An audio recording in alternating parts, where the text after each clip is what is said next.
आपका क्वेश्चन कहता है कि मेरे सबात के दिन को मानकर उसे पवित्र रखना। Once again wishing you all a very blessed anointed doing in Christ and a very blessed happy Sabbath to all of you. खुदा की करुणा हर वक्त हम पर नहीं होते आई है और आज भी नहीं है, क्योंकि वो करुणा इस तरह हमें नहीं दिखती कि हम जीवित के में जिंदा है, उसके नाम की हम जो सिताइश कर रहे हैं, ये उसका बड़ा फजल है। कल के दिन बहुत लोगों ने अनेक बातें की कि आज के दिन ये करेंगे, आज के दिन इधर जाएंगे, पर अफसोस आज का दिन नहीं देख पाए।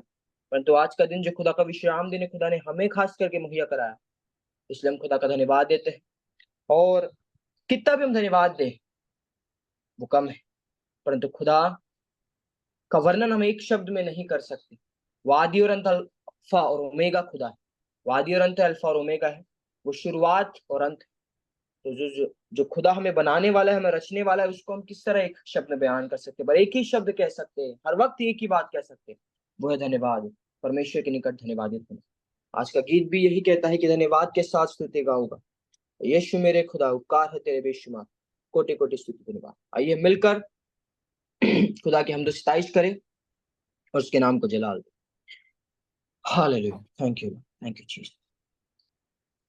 धन्यवाद के साथ स्तुति गाऊंगा, है यीशु मेरे खुदा। उपकार है तेरे है बेशुमार, कोटि कोटि स्तुति धन्यवाद। धन्यवाद के साथ स्तुति गाऊंगा, है यीशु मेरे खुदा। उपकार है तेरे है बेशुमार, कोटि कोटि स्तुति धन्यवाद। योग्यता से बढ़ के दिया है अपनी दया से तूने मुझे। योग्यता से बढ़ के दिया है अपनी दया से तूने मुझे। मांगने से ज्यादा मिला मुझे, आभारी हूँ प्रभु मैं। मांगने से ज्यादा मिला मुझे, आभारी हूँ प्रभु मैं। धन्यवाद के साथ स्तुति गाऊंगा, है यीशु मेरे खुदा। उपकार है तेरे है बेशुमार, कोटि कोटि स्तुति धन्यवाद। तू है सच्चा जिंदा खुदा, है तुझ पर ही भरोसा मेरा। तू है सच्चा जिंदा खुदा, है तुझ पर ही भरोसा मेरा। सेवा पूरी करके पाऊं इनाम, प्रभु ऐसा दो वरदान। सेवा पूरी करके पाऊं इनाम, प्रभु ऐसा दो वरदान। धन्यवाद के साथ स्तुति गाऊंगा, है यीशु मेरे खुदा। हालेलुया।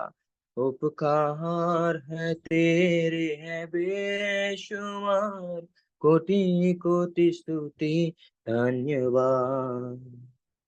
धन्यवाद के साथ स्तुति गाऊंगा, है यीशु मेरे खुदा। Hallelujah, yes Lord. उपकार है तेरे है बेशुमार, कोटि कोटि स्तुति धन्यवाद।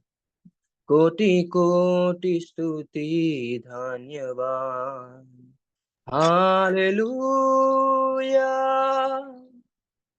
Hallelujah, hallelujah, hallelujah. धन्यवाद हो यीशु, धन्यवाद हो प्रभु, धन्यवाद यहोवा, धन्यवाद हो तेरा, धन्यवाद। Thank you, Jesus. Thank you, Master. Yes, thank you, Jesus. Can you sing again, Zabez? Hallelujah. Hallelujah. Thank you, Jesus. Hallelujah. Hallelujah.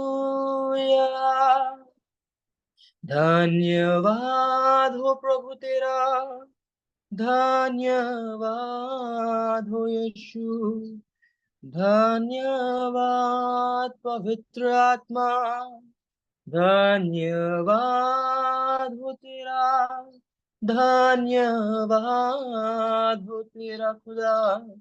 Hallelujah, धन्यवाद खुदा। Hallelujah, hallelujah, hallelujah. Thank you, Jesus. Thank you. Thank you, Master. Thank you, Jesus. Thank you very much, Zabez, for this beautiful set.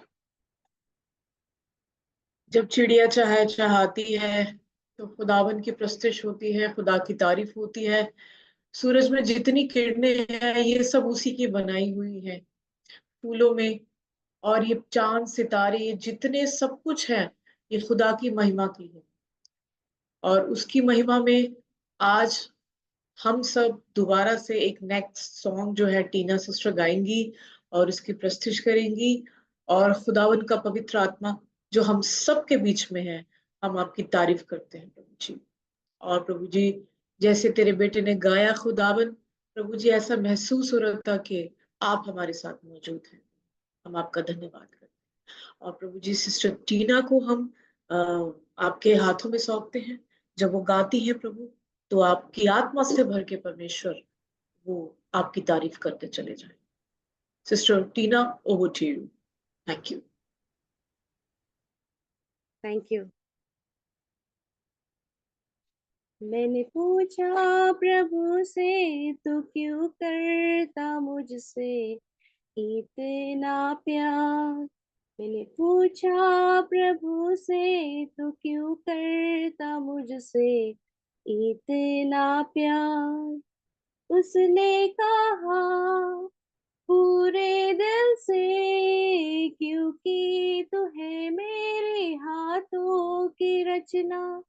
उसने कहा पूरे दिल से, क्योंकि तू है मेरे हाथों की रचना।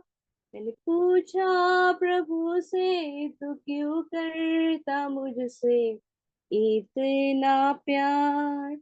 तेरी राहों पर चलते चलते कई बार मेरे कदम भटक गए।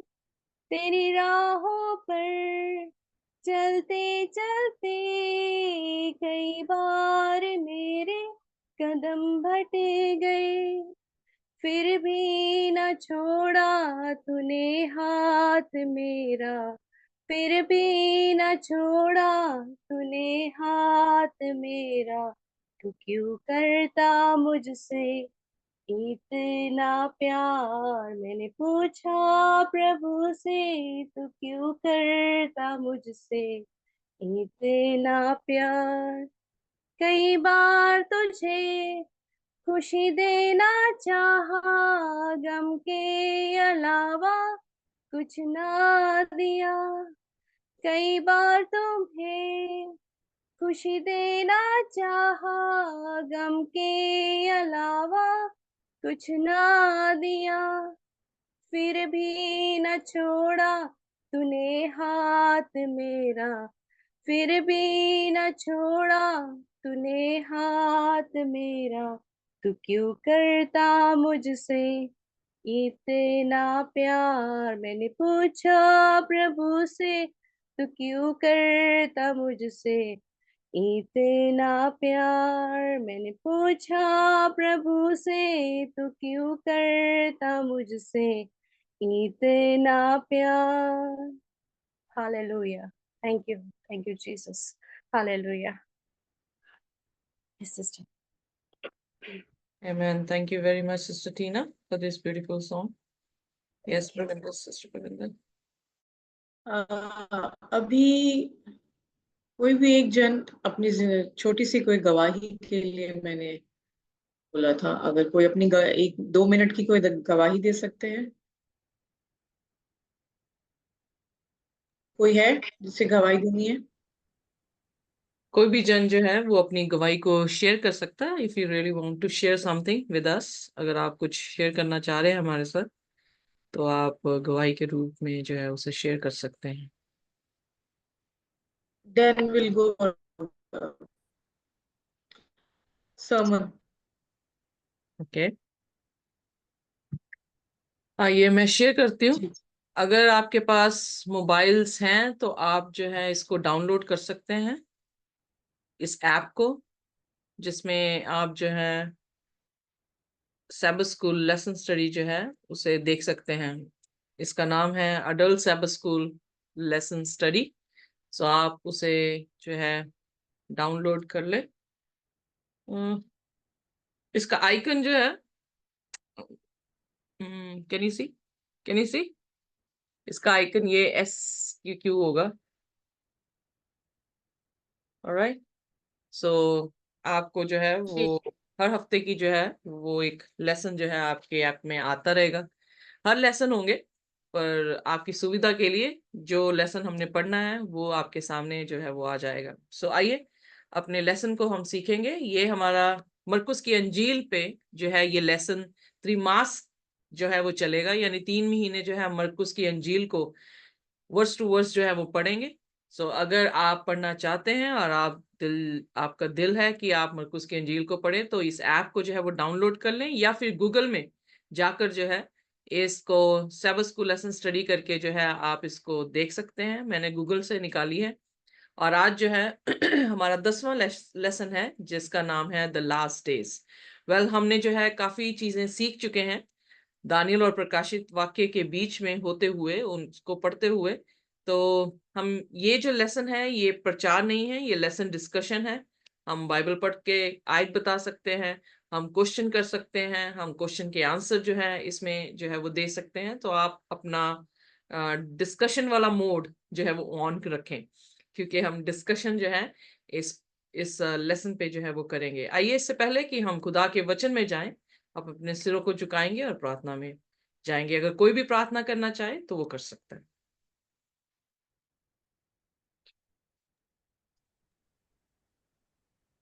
धन्यवाद करते हैं प्रभु, सुंदर समय के लिए जो आपने हमें फिर से इकट्ठा किया प्रभु।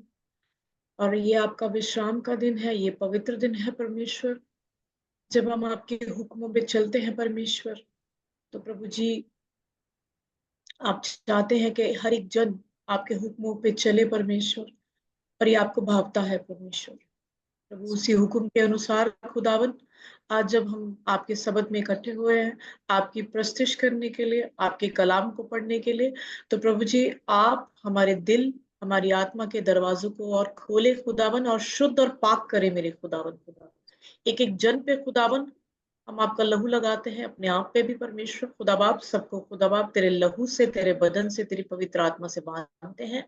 और बोलने वाले सिस्टर नहीं प्रभु जी, आपका पवित्र आत्मा जी, जो हमें मुहैया करता है, हमें रास्ते दिखाता है, हमारी सही गलत को पहचान देता है खुदावन। प्रभु जी, वो जो कुछ बोलेंगी प्रभु, वो तेरे कलाम से बोलेंगी खुदावन। और प्रभु जी, बरकत और आशीष देना प्रभु जी, सब दया कर, अनुग्रह कर, अपने नाम के महिमा में यीशु मसीह नासरी के अब्दी जलाली और फतेहमंद नाम में मांगते हैं, आमीन। आमीन। वेरी मच, आमेन। सो हमारी याद करने की आयत जो है वो मरकुस की अंजील, उसका 13 और उसकी 26 और उसकी 27 आयत है। सो निकाल सकते हैं आप मेरे साथ मरकुस की अंजील और उसका 13वां अध्याय, उसकी 26 से 27। कोई भी जो है इसको पढ़ सकता है। जी, अदर रेफरेंसेस में जाबेज आप चले जाना। हाँ हाँ। ठीक है, मरकुस 26। हाँ, मरकुस 13 उसकी 26 और हाँ 27। जी, जी, मरकुस 13 उसका 26 और 27, राइट। जी। तब लोग मनुष्य के पुत्र को बड़ी सामर्थ और महिमा के साथ बादलों में आते देखेंगे। उस समय मैं अपने दूतों को भेजकर पृथ्वी के इस छोर से आकाश के उस छोर तक चारों दिशाओं में अपने चुने हुए लोगों को इकट्ठा करेंगे। ओके, ये जो मरकुस की इंजील उसका 13 अध्याय है, या हम देखें लूका की इंजील उसकी 23, या फिर हम मत्ती उसके 24, वहां पर प्रभु यीशु मसीह ने अपनी आमद के निशान जो हैं वो बताए हैं। वो आमद के निशान जो हैं हम जानते हैं, हम पढ़ चुके हैं, और हम ये भी जानते हैं कि वो फर्स्ट सेंचुरी से लेकर यीशु मसीह की दूसरी आमद तक के जो है वो चिन्ह दिए गए हैं। पर जब हम उस अध्याय को या इस अध्याय को पढ़ेंगे तो हम उस चीज को देख सकते हैं कि परमेश्वर ने जो है पैरानोमा, पैरानोमा मीन्स, पैरा मतलब ऑल, नोमा मीन्स व्यू, सो उसने पूरी जो है वो फर्स्ट सेंचुरी से लेकर सेकंड सेंचुरी तक जो है उसका पैरानोमा जो है हमारे सामने रख दिया, यानी उसका व्यू जो है, बड़ा व्यू जो है, वो बड़ी पिक्चर जो है हमारे सामने रख दी है। यहाँ पर याद करने की आयत में जो है दिलचस्प बात वो ये है, well let me ask you, आपसे पूछती हूँ कि आपको इस आयत में क्या सबसे प्यारी बात जो है वो लगी है?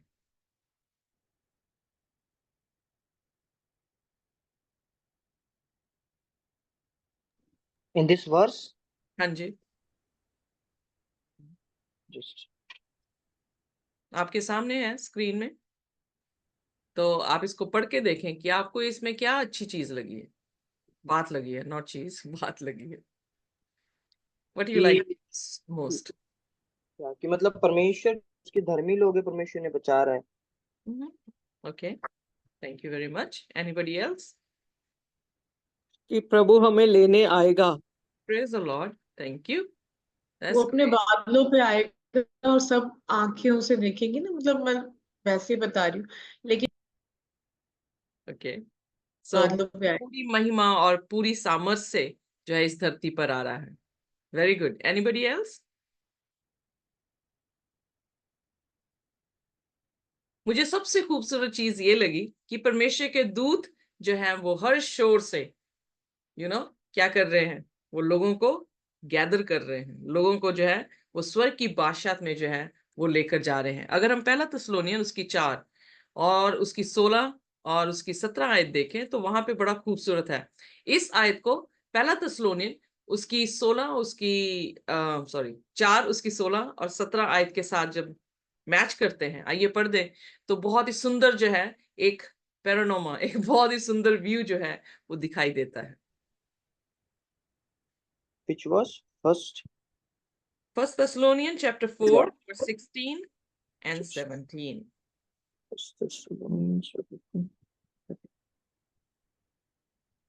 क्योंकि प्रभु आप ही स्वर्ग से उतरेगा, उस समय ललकार और प्रधान दूत का शब्द सुनाई देगा और परमेश्वर की तुरही फूंकी जाएगी और जो मरे हैं वे पहले जी उठेंगे। तब हम जो जीवित हैं तब हम जो जीवित और बचे रहेंगे उनके साथ बादलों पर उठा लिए जाएंगे कि हवा में प्रभु से मिले और इस रीति से हम सदा प्रभु के साथ रहेंगे। ओके, अब इस आयत को जो कि मरकुस की अंजील उसका 13 उसकी 26 और 27 आयत को जब हम देख रहे हैं उसके साथ पहला तस्लोनियन को जो है वो मिक्स कर दें, ब्लेंड कर दें, तो कैसा व्यू दिखाई दे रहा है कि परमेश्वर अपनी क्या कर रहा है, अपनी पूरी महिमा के साथ आ रहा है, यीशु मसीह बादलों पर आ रहा है और बड़ी ऊंची आवाज से वो पुकार रहा है, जैसे लाजरस को उसने कहा लाजरस कम आउट। सो बड़ी ऊंची से वो शब्द पुकारेगा, उसका शब्द जो है वो तुरही के मानिंद होगा। सो यानी तुरही जैसे बजती है वैसे, जितना शोर जो है तुरही का है वैसे जो है वो शोर जो है वो सुनाएगा। और फिर क्या करेगा, जो मसीह में मरे हैं उनको पहले क्या कर रहा है, रेजरेक्ट कर रहा है, पहले उनको जो है वो जिला रहा है। इमेजिन, जो मृतक लोग हैं वो उठ गए हैं और हम जो जीवित होंगे, होपफुली हम जो जीवित होंगे, एंजल्स जो आकर हर शोर से जिस भी कंट्री में, जिस भी ट्राइब में, जिस भी कबीले में, बैकग्राउंड उनकी चाहे वो पिछली हो, एनीबडी, काला है, पीला है, गोरा है, सफेद है, जो भी रंग का इंसान है, जिस भी भाषा का इंसान है, angels are coming and holding their hands, means gathering them, and they are taking, उन्हें पकड़ रहा है, उन्हें इकट्ठे कर रहा है और उन्हें आसमान की तरफ जो है वो लेकर जा रहे हैं। और हवा में हम किससे मिल रहे हैं? प्रभु यीशु मसीह से जो है मुलाकात हो रही है और उसके साथ हमेशा और हमेशा तक जो है हम रहेंगे। कैसा लगा ये पैरानोमा? बहुत अच्छा। बहुत रियलिटी या इमेजिन भी करो तो कितना अच्छा लगेगा। जी, अगर बताने में इतनी खुशी हो रही है तो जब हमारी आंखें देखेंगी तो वो कितनी खुशी जो है हमें देंगी। सो यहाँ पर परमेश्वर का वायदा है, एक तरह का ये वायदा है कि वो आएगा अपनी पूरी सामर्थ में, अपनी पूरी महिमा के साथ आएगा और उसके दूत भी उसके साथ होंगे और उसके दूत हर शोर से जो है वो अपने लोगों को जो है वो गैदर करके, इकट्ठे करके आसमान की बादशाहत में जो है वो लेकर जाएंगे। सो आइए देखिए अपने संडे लेसन की तरफ हम जाएंगे। मरकुस की अंजील उसका 12 और उसकी 41 से 44 आयत जो है हम उसे देखेंगे। मरकुस की अंजील और उसका 12, क्योंकि पिछली बार हमने 12 में छोड़ा था, सो हम 12 से जो है वो देखेंगे। तो टाइटल है two little coins in the offering. मैं मंदिर के भंडार के सामने बैठकर देख रहा था कि लोग मंदिर के भंडार में किस प्रकार पैसे डालते हैं, और बहुत से धनवानों ने बहुत कुछ डाला। इतने में एक कंगाल विधवा ने आकर 2 दमड़ियां, जो एक अधेले के बराबर होती है, डाली। तब तब उसने अपने चेलों को पास बुलाकर उनसे कहा, मैं तुमसे सच सच कहता हूँ कि मंदिर के भंडार में डालने वालों में से इस कंगाल विधवा ने सबसे बढ़कर डाला, क्योंकि सबने अपने धन की बढ़ती में से डाला है, परंतु इसने अपनी घटी में से जो कुछ उसका था, अर्थात अपनी सारी जीविका डाल दी है। आमेन। सो यहाँ पर जो है आप एक विधवा औरत को देखते हैं जिसने 2 दमड़ियां जो हैं वो दी। 2 दमड़ियां यानी ये ब्रॉन्ज की होती थी और सबसे चीपेस्ट इसकी वैल्यू थी। सो अगर देखा जाए तो दूसरे लोग जो है वो भंडार लेकर परमेश्वर के भवन में आ रहे हैं, पर इस औरत ने 2 दमड़ियां दी हैं, यानी सिक्के दिए हैं, या हम कहें पंजाबी च कहते चवानियां दित्तियां, राइट। सो वो परमेश्वर के घर में सिर्फ एक पेनीज लेकर आई है, पर परमेश्वर उसके विश्वास को और उसके दान को जो है वो कबूल करता है। वेल, मैं ये पूछना चाहती हूँ कि खुदा ने उसके दान को क्यों कबूल किया? What do you think? क्या सोचते हैं? विश्वास से दिया, उसने दिल से दिया, और कुछ भी उसमें डाउट नहीं किया। ओके, सो पहली बात कि विश्वास से दिया, राइट। सो जो दूसरे आए थे जिन्होंने बहुत सारा दान लेकर आए थे, क्या वो विश्वास से नहीं लेकर आए थे? उन यहाँ पर लोगों ने उन लोगों ने मतलब अपनी बढ़ती में से दिया, पर इसने अपनी घटती में से दिया। आमेन। सो यहाँ पर हम जेनरॉसिटी को देखते हैं, उसके जो दान देने का इंटेंशन है, मोटिव है, उसको जो है हम देख रहे हैं उसके दान में। और जो बहुत सारा दान लेकर आ रहे थे, वेल गुड कि वो लोग भी आज दुनिया में पाए जाते हैं जो काफी मैसिव अमाउंट का गिफ्ट जो है वो खुदा के काम के लिए देते हैं। Praise God for them as well. पर इस कॉन्टेक्स्ट में हम ये देख रहे हैं कि परमेश्वर कुछ सिखाने की कोशिश कर रहे हैं। अगर हम 38 आयत से जो है वो पढ़ें तो वहां पर प्रभु यीशु मसीह जो है वो स्क्राइब्स के बारे में, उनकी पिछले मतलब आयतों में हम देखें तो वो उनको क्या कहते हैं, उन ताड़ना दे रहे हैं, फक्की और फरीसियों को। आइए देखिए 38 आयत, मरकुस 12 उसकी 38 आयत और 40 तक पढ़ दें।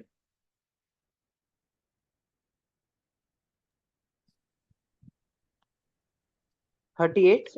हाँ जी, 38 38, मरकुस। अच्छा, ओके।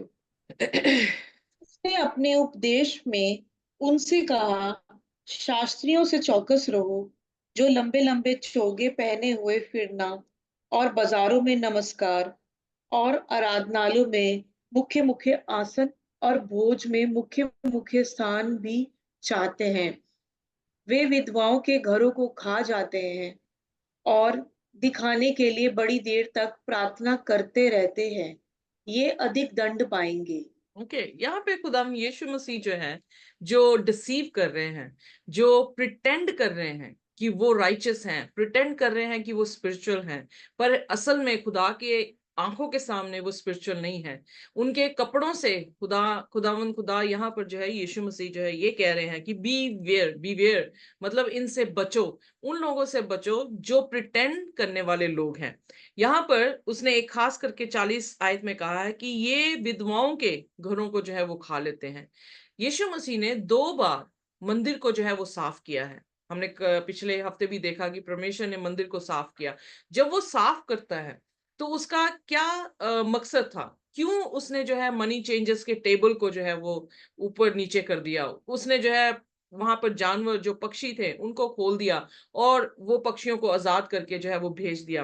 कोई भी ऐसा नहीं था जो प्रभु यीशु मसीह को उस समय कुछ भी कह सके। वो सब चुप थे जो उस घर के, खुदा के घर के मालिक बने हुए थे, जिनके बड़े बड़े चोगे थे, जो प्रिटेंड करते थे कि वो बहुत उनसे अधिक ज्ञानवान है, लोगों से अधिक ज्ञानवान है, जो ये प्रिटेंड कर रहे थे कि उनको परमेश्वर का ज्ञान है, परमेश्वर के साथ उनके संबंध है, और ऊंची ऊंची स्थानों में जो है वो बैठना पसंद करते थे।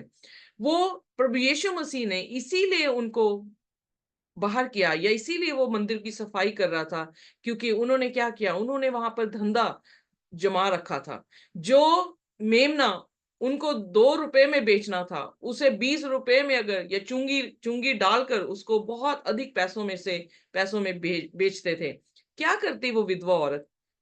क्या खाएगी और क्या परमेश्वर के घर में जो है वो अपने साल्वेशन के लिए मेमने को जो है वो चढ़ाएगी, या अपने साल्वेशन के लिए जो कबूतर है उसके जोड़ों को जो है वो चढ़ाएगी। सो ये एक तरह की ऑपरेशन था जो कि विधवाओं पर था, ऑपरेशन था जो कि गरीबों पर था, जिनको अधिकार नहीं दिया जा रहा था कि वो खुदा के सामने आकर उसके साल्वेशन को, जो कि बिल्कुल फ्री थी, सेंट मेन से मतलब हमें खुद दी गई है और हमें आगे भी देनी है, तो वहां पर परमेश्वर के कलाम को, परमेश्वर की साल्वेशन के ऊपर उन्होंने जो है वो ट्रेड कर दिया। सो परमेश्वर ये नहीं चाहता कि हम खुदा के कलाम को जो है वो बेचें, खुदा के कलाम को जो है वो उन लोगों को कहें कि वो खरीदे।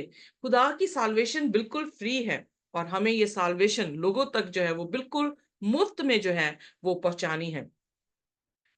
इसलिए अब जब वो इन लोगों के बारे में जिक्र करता है तो उतनी देर में ही ये औरत जो 2 दमड़िए खुदा के घर में जाके डालती है, खुदावन यीशु मसीह ने उसकी तरफ जो है वो नजर की। यानी इतने डार्कनेस में, इतनी प्रिटेंशन में, प्रिटेंशन को क्या, धोखेगिरी में जो है, जो प्रिटेंशन को हिंदी में क्या कहते हैं, दे प्रिटेंड, वो ऐसे दिखाते हैं पर होते नहीं हैं, तभी उन्हें हिपोक्रेट जो है वो कहा गया है। हिपोक्रेट पुराने समय में थिएटर में उन लोगों को कहा जाता था, उनका नाम होता था जो एक्चुअली इनिशियली एशियंटली जो विमेन थी वो थिएटर में काम नहीं करना अलाउ था उनको, तो आदमी ही जो है वो औरत बन जाती थी, आदमी ही जो है वो बच्चा भी बनता था, आदमी ही जो है वो जानवर भी बनता था। तो जो आदमी के करेक्टर को छोड़कर दूसरा करेक्टर निभाता था उसे हिपोक्रेट कहा जाता था। सो यीशु मसीह ने इनको हिपोक्रेट कहा क्योंकि ये वो होते नहीं हैं जो ये दिखाते हैं। सो इसलिए खुदा ने कहा इनसे दूर रहना, इनसे, इनके पीछे मत जाना, क्योंकि ये सिर्फ प्रिटेंड करते हैं पर इनके पास कुछ जो है वो नहीं है।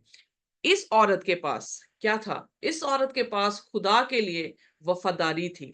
इस औरत के पास, चाहे उसके पास कुछ नहीं था, पर उसने अपनी घटी से परमेश्वर के घर में जो है वो दान दिया था। तो परमेश्वर की नजर उन लोगों पर है जिनके पास कुछ नहीं है, पर जो कुछ है वो सारा का सारा प्रभु यीशु मसीह के पास जो है वो ले आते हैं। Any other opinion? किसी और का ओपिनियन हो तो प्लीज आप शेयर कर सकते हैं।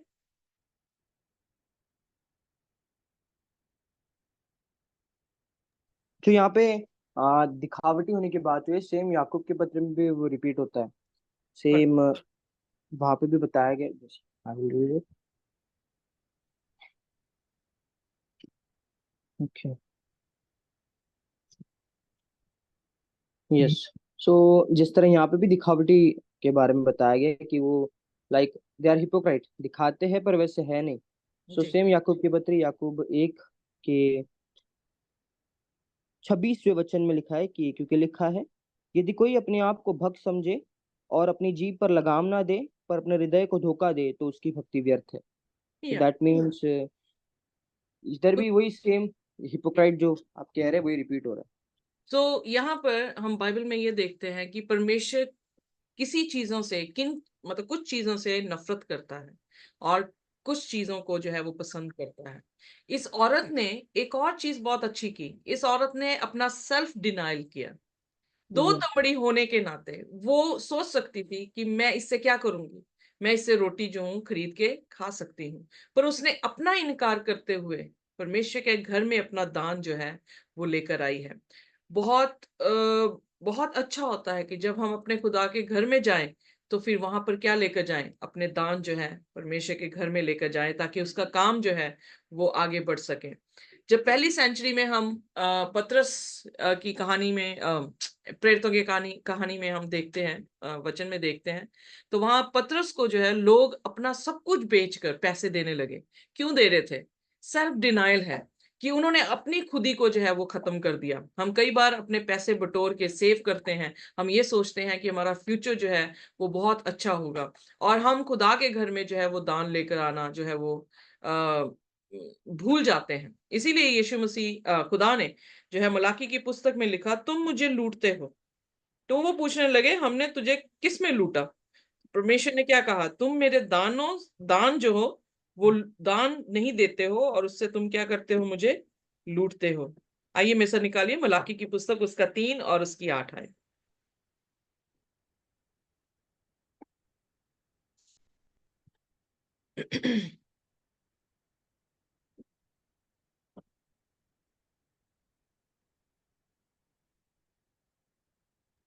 जावेद पढ़ो। मैं इंग्लिश में पढ़ दूं? जी जी मैं पढ़ रहा हूँ। Okay fine. क्योंकि लिखा है, क्या मनुष्य परमेश्वर को धोखा दे सकता है? देखो, तुम मुझको धोखा देते हो और तो भी पूछते हो कि हमने किस बात में तुझे लूटा है, दशमांश और उठाने की भेंटों में। ओके, यहाँ पे परमेश्वर जो है वो हम सबसे तकीद कर रहे हैं, यहाँ पे हम सबसे ये बात कर रहे हैं कि तुमने तुमने मुझे लूटा है। Actually, will a man rob God? क्या कोई इंसान परमेश्वर को लूट सकता है? तो वो कहते हैं कि येट यू हैव रॉब्ड मी, कह रहे पर तुमने मुझे लूटा है। इजराइल से कह रहे हैं, अगर हम इजरायली नहीं है पर हम स्पिरिचुअल इजराइल हैं। सो प्रभु यीशु मसीह के हम भी जो हैं वो चुने हैं बेटे और बेटियां हैं। सो हमसे भी यही बात कह रहा है कि तुमने मुझे लूटा है। सो किस में हम लूटते हैं? हम कई बार जो है खुदा की देश की देने में, कई बार खुदा के दान देने में जो है हम लूट लूट लेते हैं खुदा को।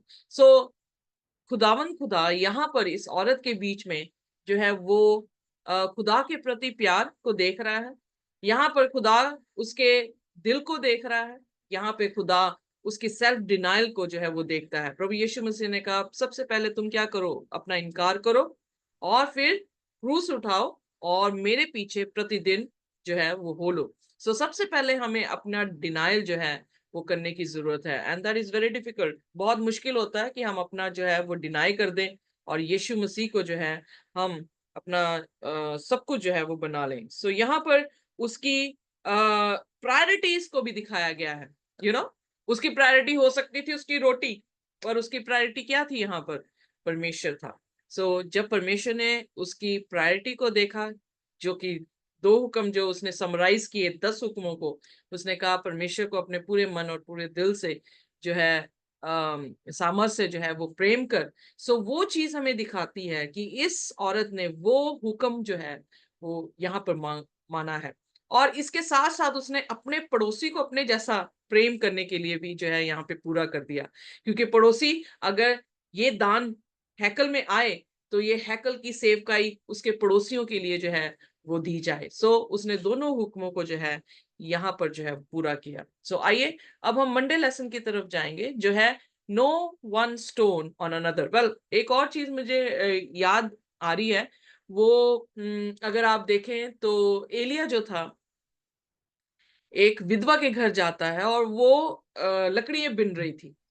तो एलिया ने जाके उसे क्या कहा कि खाना है, खाना मिलेगा, खाना दे। उसने ये भी नहीं पूछा खाना मिलेगा, उसने सीधा ये कमांड किया कि मेरे लिए खाना लेकर आ। तो उसने कहा कि मैं तो लकड़ियां बिन रही हूँ, थोड़ा सा आटा, मोटी भर आटा है, थोड़ी सी मेरे पास तेल है, मैंने सोचा कि मैं ब्रेड बनाऊंगी और बेटे को और अपने आप को दूंगी और उसके बाद क्या हो जाएगा, मर जाए। मर जाऊंगी। तो उसने कहा कि जा पहले मेरे लिए रोटी बना। सो ऐसा लगता बड़ा सेल्फिश है एलिया, पर उसके विश्वास को जो है वो देख रहा था कि क्या वो खुदा के दास को, क्योंकि वो देख तो चुकी थी कि खुदा का दास है, उसके वस्त्रों से, उसकी पोशाक से, उसके जुबान से, उसके भाषा से उसे पता था कि इजरायली है और ये जरूर खुदा का दास है। तो खुदा के दास शक्ल से ही जो है उस खुदा का नूर जो है वो रखते हैं। सो वो देख Right. चुकी कि ये खुदा का दास है। तो यहाँ पर दास उसे जब आज्ञा देता है तो उसकी परीक्षा एक तरह से थी कि क्या वो परमेश्वर को प्रथम स्थान देती है कि नहीं देती है। वेल इनफैक्ट इंटरेस्टिंग बात ये थी कि उसका बच्चा वहां पे रोटी की इंतजार कर रहा था, पर उसने बच्चे को रोटी नहीं दी। उसने जो है पहले किसको दी, दास को जो है वो रोटी दी, और प्रतिफल उसको क्या मिला, क्या तेल के मिला था तेल उसके प्रतिफल? भरते चले गए। उसका आटा जो था वो खत्म नहीं हुआ, उसका तेल की बोतल में से जो तेल था वो भी खत्म नहीं हुआ। सो खुदा बरकत देता है। इसीलिए यीशु मसीह ने मत्ती 6 उसकी 33 में लिखा कि सबसे पहले किसकी खोज करो, परमेश्वर परमेश्वर के राज्य और उसके धर्म की। और उसकी धार्मिकता की खोज करो, तो सब चीजें तुम्हें क्या हो जाएंगी, मिल जाएंगी। सो ये कहानी हमें बताती है कि जब हम अपने थोड़े में भी देते हैं तो खुदा उसमें कमी नहीं आने देता। मुझे नहीं पता कैसे नहीं आने देता, बट आई हैड एक्सपीरियंस कि खुदा कमी नहीं आने देता। Amen. जब हम खुदा को प्रथम स्थान देते हैं, चाहे उसके हुक्मों को, किसी भी हुक्म को लेकर हम अपनी डेडिकेशन खुदा के साथ करते हैं, हम उसके साथ वफादार होते हैं, हम उसको प्रथम स्थान जब देते हैं, तो परमेश्वर भी हमें लज्जित होने नहीं नहीं देता, देता। क्योंकि उसका प्रॉमिस है, first seek the kingdom of God and his righteousness and all things shall be added. Added unto you. So एक टाइम पे मेरी जिंदगी में ऐसा हुआ, सो मैंने सोचा कि शायद मैं काम करूंगी और मैं पैसे कमाऊंगी, मैं ये कर दूंगी, मैं वो कर दूंगी, मैं ये कर दूंगी, वो कर दूंगी। आज मैं काम नहीं कर रही और खुदा सब कुछ दे रहा है। सो आज मैं क्या कर रही हूँ, मैंने अपनी प्रायोरिटी जो है वो प्रभु यीशु मसीह को बनाया और खुदा ने जो है मुझे नवाजा, खुदा ने हमको जो है वो नवाजा। सो इसलिए ये छोटी छोटी कहानियां हमारे विश्वास को ढाढ़स देती हैं, हमारे विश्वास को बढ़ाती हैं कि खुदा वो खुदा है, अगर हम उसे राजा बना लें तो आसमान से मन्ना भी हमारे लिए क्या कर देगा, Amen. खिला देगा। सो इसलिए ये शाया उसकी 33 अध्याय, आई थिंक नहीं 33 या 33 अध्याय में जब हमने पढ़ा था, तो उसने क्या कहा, तुम्हारी रोटी भी श्योर है, तुम्हारा पानी भी जो है वो श्योर है। सो जब दुनिया 7 प्लेग्स में होगी तो खुदा अपने दूतों के जरिए से हमें क्या देगा, भोजन भी देगा और पानी भी देगा। पर उससे पहले क्या खुदावन यीशु मसीह हमारी प्रायोरिटी है या नहीं है? क्या हम दुनिया को देख के अपने दानों को लेकर आ रहे हैं? क्या दुनिया को देखते हुए हम अपने रस्तों को बना रहे हैं? Please don't look unto the people what the people says, look unto the word. खुदा के वचन को देखें और अपने रस्तों को सीधा करें, क्योंकि वो अपने वायदे पे जो है वो खरा है और वो हमारी हिफाजत जो है वो जरूर करेगा। हालेलुया। आइए अब मरकुस 13 और उसकी पहली 13 आयत को जो है वेल मरकुस 13 उसके या 5 से 8 नहीं, शुरू से ही पढ़ दें, अच्छी बात है। सॉरी 1 to 13 को जो है वो ध्यान करेंगे।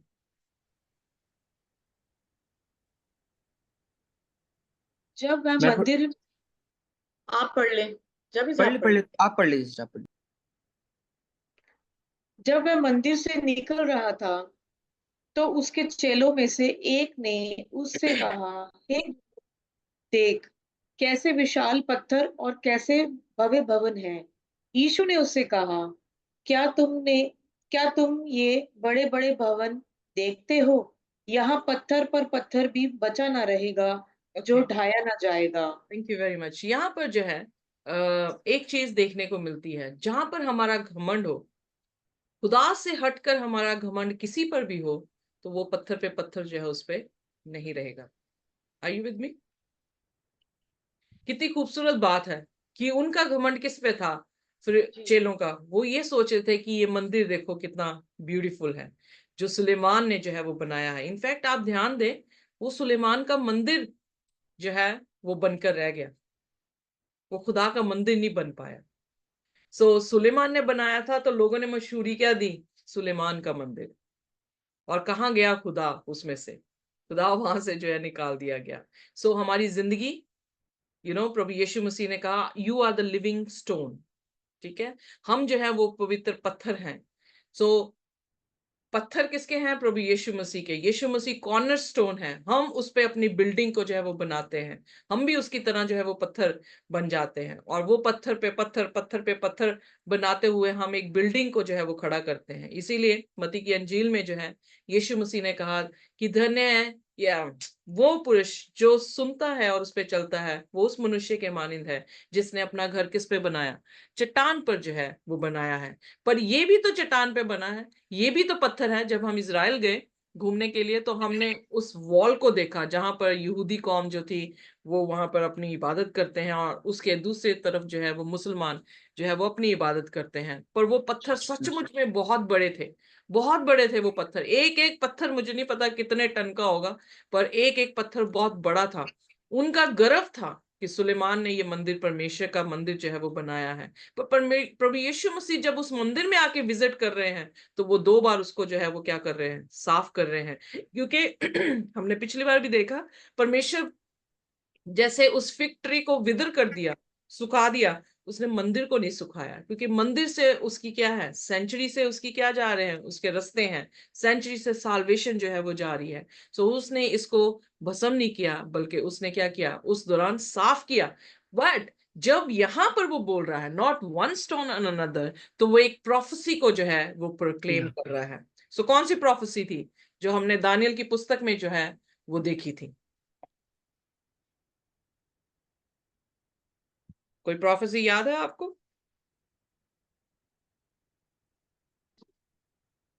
यस, याद तो है, पर पता बट नहीं। बट बहुत सारी हैं। Okay, right. सो यहाँ पर हमने जो है दानियल उसके 9वें अध्याय में और 2300 साल की जो प्रोफेसी को देखा था, जिसमें 70 हफ्ते किसको दिए गए थे? इजराइलियों को। एग्जैक्टली, इजराइलियों को जो है वो दिए गए थे। और 70 हफ्ते के बाद क्या हुआ था? खुदा ने इजराइल को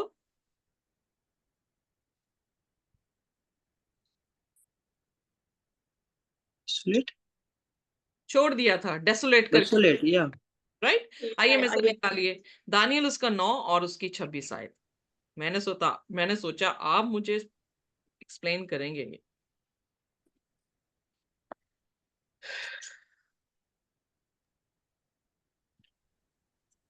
उन 62 सप्ताहों के बीतने पर अभिषिक्त पुरुष काटा जाएगा और उसके हाथ कुछ न लगेगा, और और आने वाले प्रधान सॉरी की सॉरी सॉरी सॉरी, यहाँ पे हिंदी की ट्रांसलेशन बिल्कुल गलत है।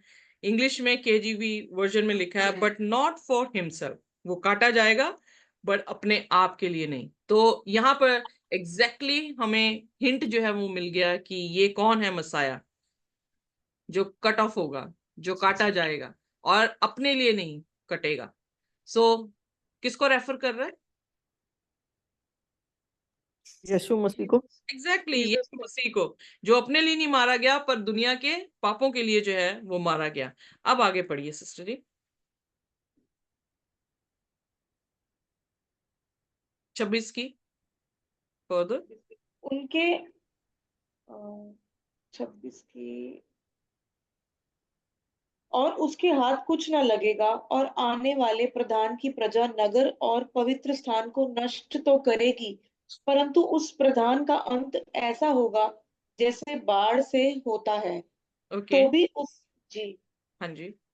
उसके अंत तक लड़ाई होती रहेगी, क्योंकि उसका उजड़ जाना निश्चय ठान लिया गया है। सो यहाँ पे जो प्रिंस है, द पीपल ऑफ प्रिंस, सो ये यीशु मसीह को नहीं दिखा रहा, पर किसको दिखा रहा है? राज्य को दिखा रहा है जो उस समय। सो हमने देखा था, हम ऑलरेडी सीख चुके हैं कि कौन सी एडी में जाके टाइटस ने यरूशलेम को घेरा था और उसे तबाह कर दिया था। Do you remember? First century में था। कौन सा राजा था? Can you repeat it again? कौन सा राजा था जिसने मंदिर को तोड़ दिया और पत्थर पे पत्थर भी जो है वो नहीं छूटा?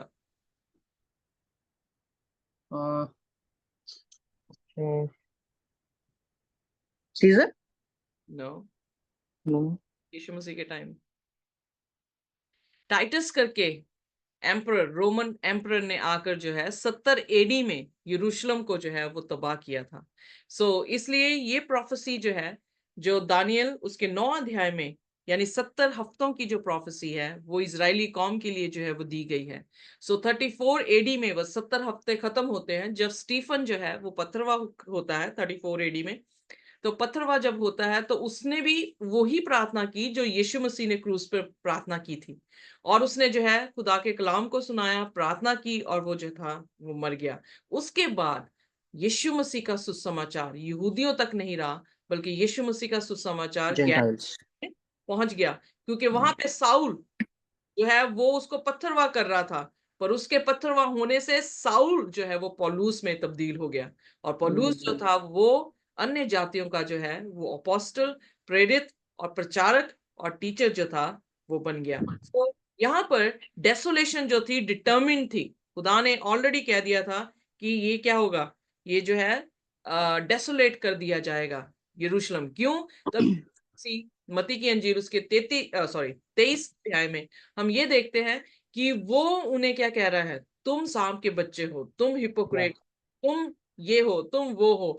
और फिर आइए देखिए मत्ती उसकी 23 और उसकी 38 आयत, जब वो सब कुछ उन्हें कह चुका कि जब वो यू नो वापस पढ़ो। ही वॉज इन पेन, और उन्हें बोल रहा है कि मैंने कैसे यरूशलेम को अपने पंखों के नीचे छुपा के रखा, पर तुमने मेरे नबियों को वो मार दिया, और आज तुम मुझे भी मारने की कोशिश कर रहे हो। क्योंकि पैराबल में उसने जो है वो सिखाया कि जैसे पिछले हफ्ते भी हमने सीखा कि यस पुत्रों को भेजता रहा, फिर उसने अपने पुत्र को भेजा। जब उन्हें पुत्र तो पिता उनके साथ क्या करेगा।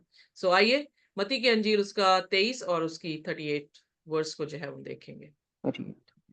देखो तुम्हारा घर तुम्हारे लिए उजड़ देखो तुम्हारा घर तुम्हारे लिए उजाड़ छोड़ा जाता है, क्योंकि मैं तुमसे कहता हूँ कि अब से जब तक तुम ना कहोगे धन्य है वह जो प्रभु के नाम से आता है, तब तक तुम मुझे फिर कभी ना देखोगे। सो यीशु मसीह देह में थे, अब यीशु मसीह कब दिखाई देंगे? सेकंड कमिंग में जो है वो दिखाई देंगे। M I right? क्या? तो अब यीशु मसीह कैसे दिखेंगे? दूसरी आमद में जो है दिखने वाले हैं। तो इसका मतलब प्रभु यीशु मसीह ने उन्हें क्या कर दिया? छोड़ दिया, तब तक कि जब तक वो यीशु मसीह को दोबारा स्वर्ग की बादशाह में आते हुए जो है वो ना देखे। सो 70 एडी में जब इन्होंने घेरा डाला था, अगर हम थोड़ी सी आयतें और पढ़ दें तो वहां पे एक और जिक्र आता है कि परमेश्वर ने इन्हें कहा, वेल यहाँ पे ये भी दिखाया गया है कि इसके पिलर्स जो थे, मंदिर के पिलर्स इतने थे कि 3 जन मिलकर हाथ पकड़कर उन पिलर्स को जो है वो कैसे कह सकते हैं, हग कर सकते थे। सो इतने बड़े थे। सो उस बड़ी बिल्डिंग को, और पत्थर भी जो थे वो काफी बड़े बड़े पत्थर थे जो मैंने अपनी आंखों से भी जो है वो देखे हैं। सो उस बिल्डिंग को यीशु मसीह ने कहा कि पत्थर के ऊपर पत्थर भी जो है वो नहीं छूटेगा, क्योंकि उन्होंने यीशु मसीह उस पत्थर को जो है वो क्या कर दिया था, रिजेक्ट कर दिया था। सो उस सुलेमान के मंदिर का क्या फायदा जिसमें रहते हुए भी तुम क्या कर दो, प्रभु यीशु मसीह को रिजेक्ट कर दो। इस क्रिश्चियन लाइफ में रहते हुए भी तुम्हारा क्या फायदा या मेरा क्या फायदा, अगर हमने क्रिश्चियन होते हुए भी क्राइस्ट को क्या कर दिया है, रिजेक्ट कर दिया है। So it is very very important कि हम क्रिश्चियन लाइफ में क्या यीशु मसीह को रिजेक्ट कर रहे हैं, क्या यीशु मसीह के शब्दों को रिजेक्ट कर रहे हैं किसी भी तरीके से? अगर कर रहे हैं तो यकीन जानिए प्रभु यीशु मसीह हमें भी क्या कर देगा? रिजेक्ट कर देगा। जिसने भी उसे रिजेक्ट किया, शैतान ने आसमान में रिजेक्ट किया, खुदा ने उसको रिजेक्ट करके जमीन पर फेंक दिया। आदम और हवा ने रिजेक्ट किया जब उन्होंने खुदा की हुक्म के अनुसार नहीं किया, बल्कि उन्होंने शैतान की बात को मानकर उस फल को खा लिया। प्रभु यीशु मसीह ने उन्हें बाग-ए-अदन से जो है वो निकाल दिया। जब हम अब उसके हुक्मों को रिजेक्ट कर देंगे तो खुदा हमारे साथ क्या करेगा? पत्थर के ऊपर पत्थर भी जो है वो नहीं रहा। हम भी जो है अपने घर को अगर भालू पे बना रहे हैं तो वो नहीं रहेगा। अगर उनके पत्थर के ऊपर पत्थर नहीं रहा तो हमारा भालू कैसे रह सकेगा? इसलिए उस चट्टान पर जिसका नाम यीशु मसीह है, उस चट्टान पर हमें अपना घर जो है वो बनाना है। आइए देखिए Tuesday lesson. Any other opinion? कोई और भी आप बात कह सकते हैं? Anything you want to add? No, I don't think so. Everything is clear. Okay, so मरकुस उसका 13, अब उसकी 5 से 13 थोड़े साइंस को देख लें जल्दी से। मरकुस 13 जी, उसकी 5 से 13 आयत तक। यीशु उनसे कहने लगा, चौकस रहो कि कोई तुम्हें ना भरमाए। बहुतेरे मेरे नाम से आकर कहेंगे, मैं वही हूँ, और बहुतों को भरमाएंगे। जब तुम लड़ाइयों की चर्चा सुनो तो ना घबराना, क्योंकि इनका होना अवश्य है, परंतु उस समय अंत ना होगा, क्योंकि जाति पर जाति और राज्य पर राज्य चढ़ाई करेगा। हर कहीं भूकंप होगा और अकाल पड़ेंगे। यह तो पीड़ाओं का आरंभ ही होगा, परंतु तुम अपने विषय में चौकस रहो, क्योंकि लोग तुम्हें महासभाओं में सौंपेंगे और तुम पंचायतों में पीटे जाओगे, और मेरे कारण हाकिमों और राजाओं के आगे खड़े किए जाओगे, ताकि उनके लिए गवाही हो। पर आवश्यक है कि पहले सुसमाचार सब जातियों में प्रचार किया जाए। जब वे तुम्हें ले जाकर सौंपेंगे तो पहले से चिंता ना करना कि हम क्या कहेंगे, पर जो कुछ तुम्हें उस घड़ी बताया जाए वही कहना, क्योंकि बोलने वाले तुम नहीं हो, परंतु पवित्र आत्मा है। भाई Amen. को भाई और Okay. पिता को पुत्र घात के लिए सौंपेंगे, और और बच्चे माता पिता के विरोध में उठकर उन्हें मरवा डालेंगे, और मेरे नाम के कारण सब लोग तुमसे बैर करेंगे, पर जो अंत तक धीरज धरे रहेगा उसी का उद्धार होगा। Amen. यहाँ पर आमीन। प्रभु यीशु मसीह ने जब पत्थर के ऊपर पत्थर ना टिकने की बात कही तो चेले जो थे प्राइवेटली यीशु मसीह के पास आए। अगर हम इसको 3 अध्याय में देखें, 3 वचन में जो है उसको देखें, या वो प्राइवेटली जो है यीशु मसीह के पास आए। जब परमेश्वर हमारे पास कोई भी क्वेश्चन हो खुदावंद यीशु मसीह के लिए, तो ये यहाँ पर हमें सीखने की जरूरत है कि हमें क्या करना चाहिए। किसी पास्टर के पास प्राइवेटली आने की जरूरत नहीं है। आपको खुदा ने ऑलरेडी अपनी जुबान कलाम जो है आपके हाथ में दे दिया है, तो किससे मांगे? प्राइवेटली खुदा से मांगे, तो खुदा क्या करेगा? आपको उत्तर देगा। जब उसने प्राइवेटली आकर प्रभु यीशु मसीह के पास आकर पूछने लगे कि ये कब होगा और तेरे आने के चिन्ह क्या होंगे, तो खुदावंद यीशु मसीह ने सबसे पहला चिन्ह ये बताया, let no one deceive you. इसका मतलब डिसेप्शन है, इसीलिए यीशु मसीह ने कहा कोई तुम्हें भरमा ना पाए। Are you with me? Right? इसलिए सबसे पहले डिसेप्शन की उसने बात की, क्योंकि यीशु मसीह के आने से पहले बहुत सारी डिसेप्शंस जो हैं वो होंगी। क्यों होंगी? क्योंकि बहुत सारे आएंगे। किसके नाम से? प्रभु यीशु मसीह के नाम से। क्या कहेंगे? कि हम प्रभु यीशु मसीह हैं, और कितनों को भरमाएंगे? बहुतों को भरमाएंगे।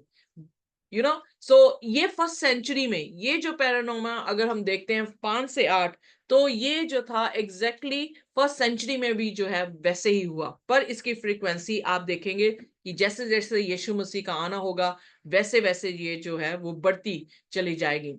जोसेफस एक ऐसे हिस्टोरियन थे जिन्होंने बताया कि उस समय जब घेरा इसे डाला हुआ था टाइटस ने, 60 से शुरू हुआ था, 70 में आके उसने, यानी इतने साल जो है वो लगे उसे यरूशलेम को जो है वो तबाह करने के लिए या उसके मंदिर को खत्म करने के लिए।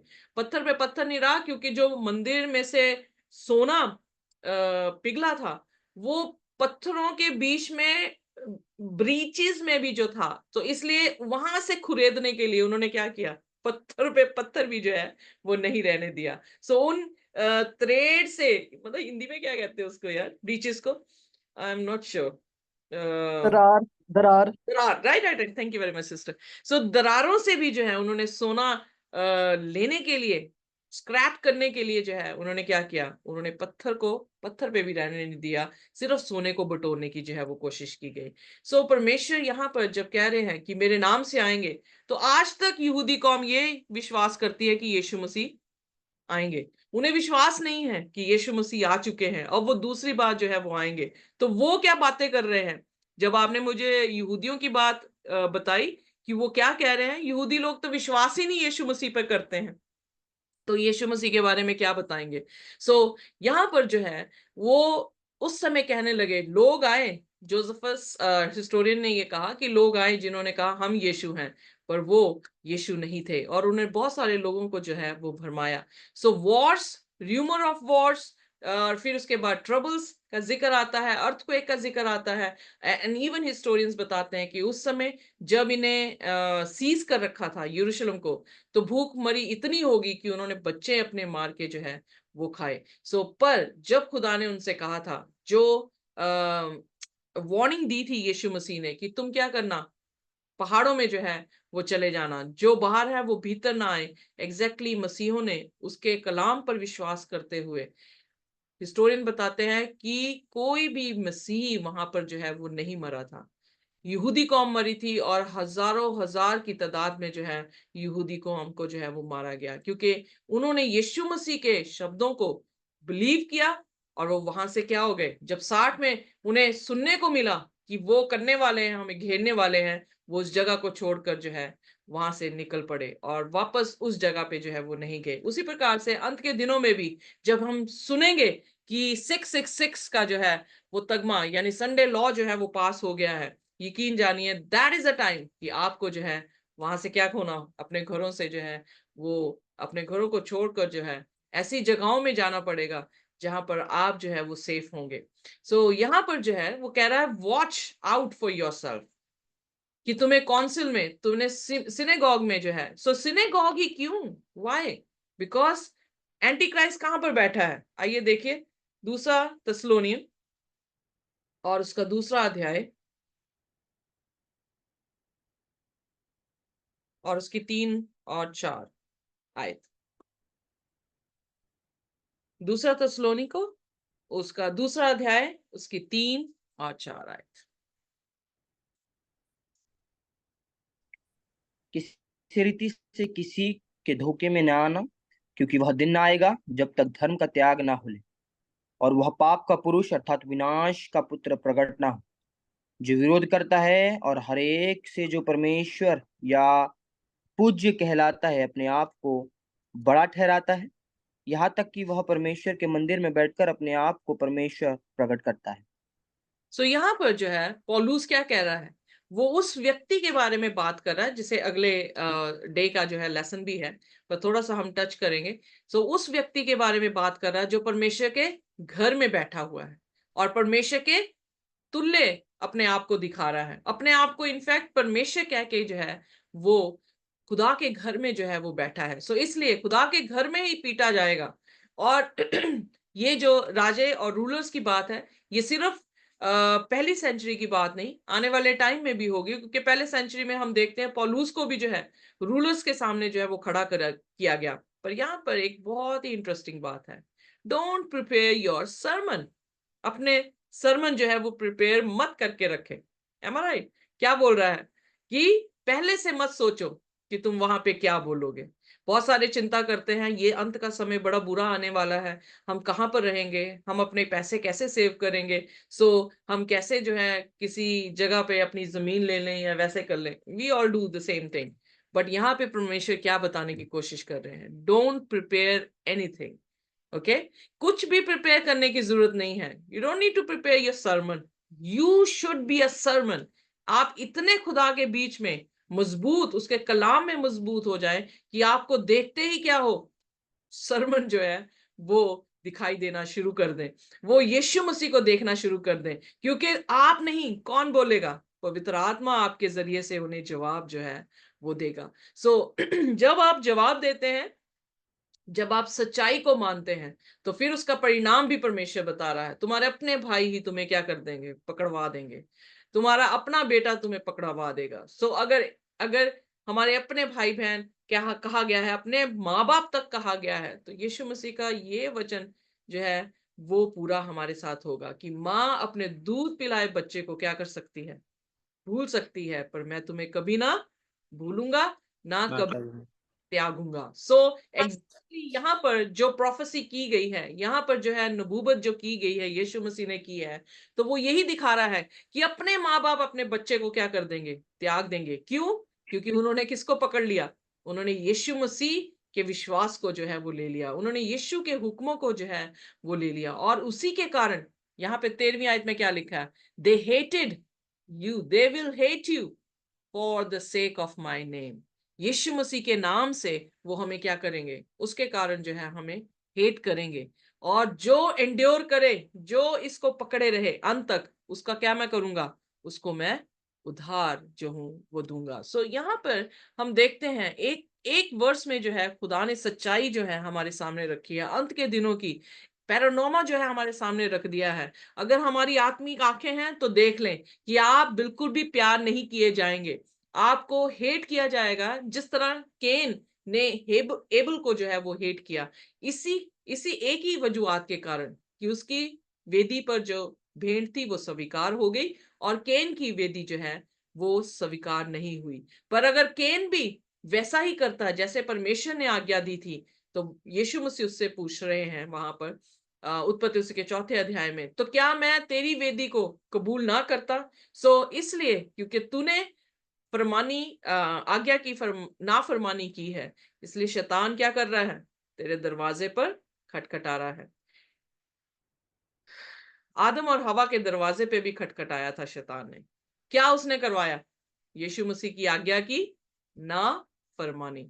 सो यानी डिसोबीडियंस जो थी उसने करवाई, और वो जो थे परमेश्वर से दूर होकर, और फिर उसके बाद हम देखते हैं कर्स जो हुआ वो उसी का परिणाम था, उनके पाप का परिणाम था, क्योंकि उन्होंने इंट्रोड्यूस कौन सा फल कर दिया, ज्ञान, बड़ा ज्ञान लेना चाह रहे थे, खुदा जैसा बनना चाह रहे थे, पर वो ज्ञान क्या था, शैतान का था, और शैतान जैसे जो है उनके काम हो गए, और शैतान के जैसे काम वैसा ही परिणाम उनका हुआ कि धरती भी जो थी उनके कारण क्या हो गई, कर्स जो थी वो हो गई। सो इसलिए बी वॉचफुल, अंत के दिनों में अपना स्टैंड खुदा के साथ रखे। ये सारी चीजें होनी बिल्कुल वाजिब हैं, पर इनसे डरिए मत, खुदावन यीशु मसीह आपके साथ है। Don't prepare your sermons, God be his sermon, खुद ही बन जाए सरमन, ताकि जहां जहां, इसीलिए पौलुस जब उसको बिहेडेड किया गया, उसको जो उसका सिर जो है वो काटा गया, तो उन्होंने उसको पब्लिकली नहीं मारा, ये सोच के कि अगर इसने कोई शब्द बोल दिया तो बहुत सारे लोग क्या हो जाएंगे तब्दील जो है हो जाएंगे, वो कन्वर्ट जो है वो हो जाएंगे। सो ही वॉज अ सरमन, कि उसका वहां पे उपस्थिति ही उन्हें इतना खतरा दे रही थी कि उसको मारने के लिए भी उन्होंने जो है प्राइवेट प्लेस निकाली, पर खुदा का शुक्र, जो मार रहा था वो कन्वर्ट हो गया। Hallelujah, Praise God. praise the Lord, amen. So lesson, abomination of desolation। अब मेरे साथ निकालिए 14 यानी 13 की 14, मरकुस 13 की 14 से 18। महासंकट काल। अत जब तुम उस उजाड़ने वाले घृणित वस्तु को जहां उचित नहीं वहां खड़े देखो, पढ़ने वाले समझ ले, तब जो यहूदियों में हो वो पहाड़ों पर भाग जाए, जो छत पर हो वह अपने घर से कुछ लेने को नीचे ना उतरे और ना भीतर जाए, और जो खेत में हो वह अपना कपड़ा लेने के लिए पीछे ना लौटे, उन दिनों में जो गर्भवती और दूध पिलाती होगी उनके लिए हाय हाय। और प्रार्थना किया करो कि यह जड़ों में ना हो। जाड़ों में ना हो। सो जाड़ों में यानी ना सर्दियों में ऐसा ना हो। सो यहाँ पर परमेश्वर ने मत्ती की अंजील उसके 24 अध्याय में और उसकी 15 आयत से हम पढ़ दें प्लीज। सेम ही है वाक्य, पर कुछ एडिशन है वहां पर। मत्ती की 24 की 24 उसकी 15 और उसकी 20 आयत। बीच में आप जो है वो पढ़ सकते हैं, सेम ही चीज है। महासंकट का आरंभ। इसलिए जब तुम उस उजाड़ने वाली घृत वस्तुओं को, जिसकी चर्चा दानियल भविष्यवक्ता के द्वारा हुई थी, पवित्र स्थान में खड़ी हुई देखो, जो पढ़े वह समझे। 15 से 20 तक। ओनली 20। 20। प्रार्थना किया करो कि तुम्हें जाड़ों में ये सब के दिन भागना ना पड़े। ओके, यहाँ पर प्रभु यीशु मसीह मत्ती की अंजील एक और एडिशन दे रही है कि सब्बत के दिन और जाड़ों के दिन तुम्हें भागना ना पड़े।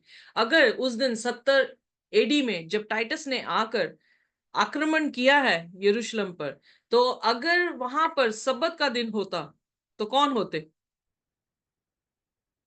खुदा के लोग सब क्या कर रहे होते? मंदिर में होते हैं, प्रार्थना मंदिर में कर रहे खाने उसको में प्रार्थना worship करने। कर रहे होते, तो वो क्या होते? मर जाते। तो इसलिए खुदा ने क्या कहा, हमारे लिए भी है, हमें अपनी दुआओं में ये ऐड कर लेना चाहिए। और नाउ इज द टाइम कि हमें ऐड कर लेना चाहिए अपनी दुआओं में कि परमेश्वर वो समय हमारे लिए ना जाड़ों में हो और ना ही सब्बत के दिन हो, कि जब हम वर्शिप करने के लिए एक जगह पे इकट्ठे हों और हमारे पर जो है वो आक्रमण हो जाए। सो हम ऑलरेडी सीख चुके हैं दानियल उसका 9 उसकी 24 से 27 तक, और 26 को हमने जो है वो देखा कि वो प्रिंस ऑफ पीपल जो था वो टाइटस था।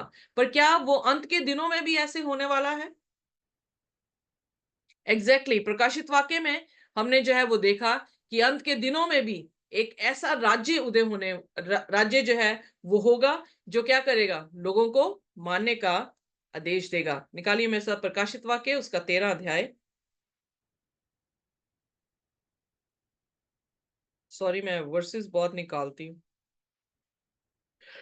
सॉरी।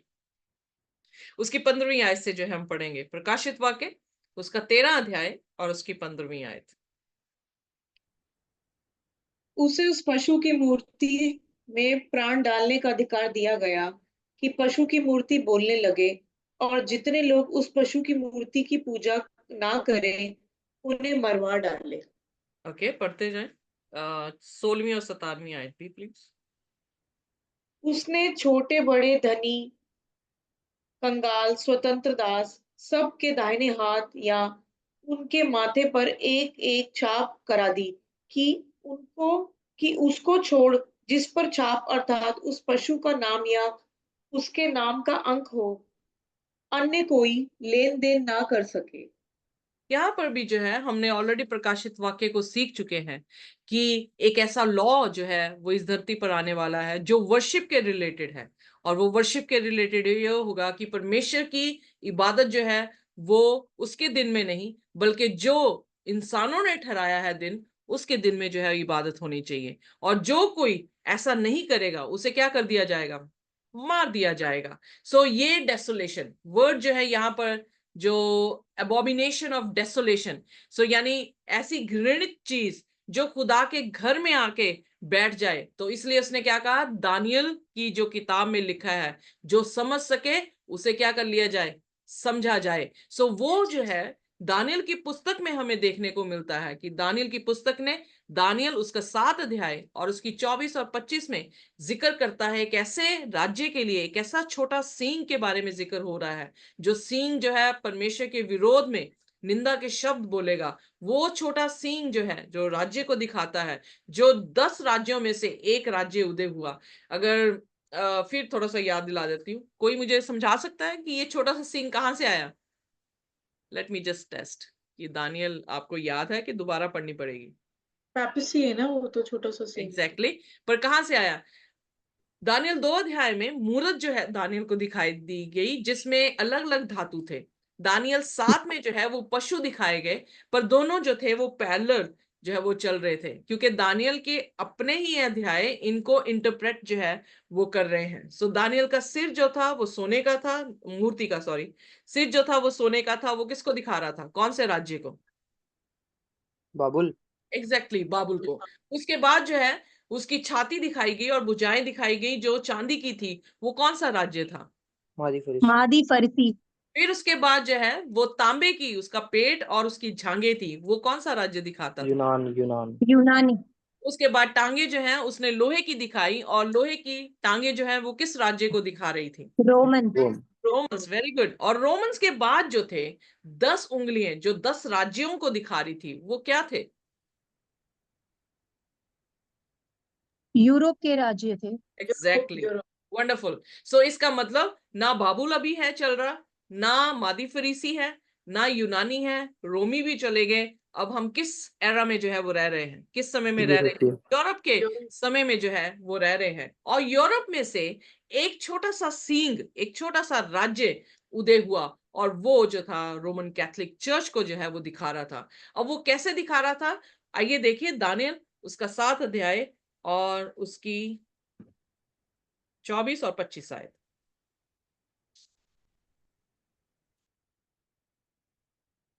अब मैं फिर कहना चाहती हूँ कि मैं रोमन कैथोलिक भाई बहनों से मेरा कोई खिलाफत नहीं है। मैं उन्हें बहुत प्यार करती हूँ, मेरे फ्रेंड्स भी हैं, मेरे जो है वो अजीज लोग हैं वहां पर बैठे हुए। बट सिस्टम की बात की जा रही है, सो डोंट बी ऑफेंडेड। ये सिस्टम के बारे में हम बात कर रहे हैं, और वो भी हम नहीं, परमेश्वर खुद उनके बारे में बता रहा, और हिस्ट्री इसकी जो है वो गवाह है कि उसने इस तरह से ही किया है। सो आइए पढ़ दें मेरे साथ 24, दानियल 7 उसकी 24 और उसकी 25 आयत।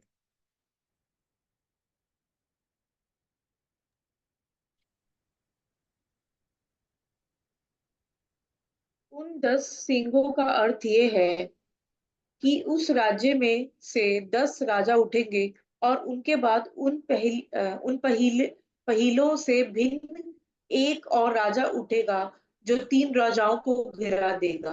तो पहली चीज, उसने 3 राजाओं को, जो 10 राजा थे यूरोप के, उनमें से 3 राज्यों को जो है वो जड़ से उखाड़ दिया।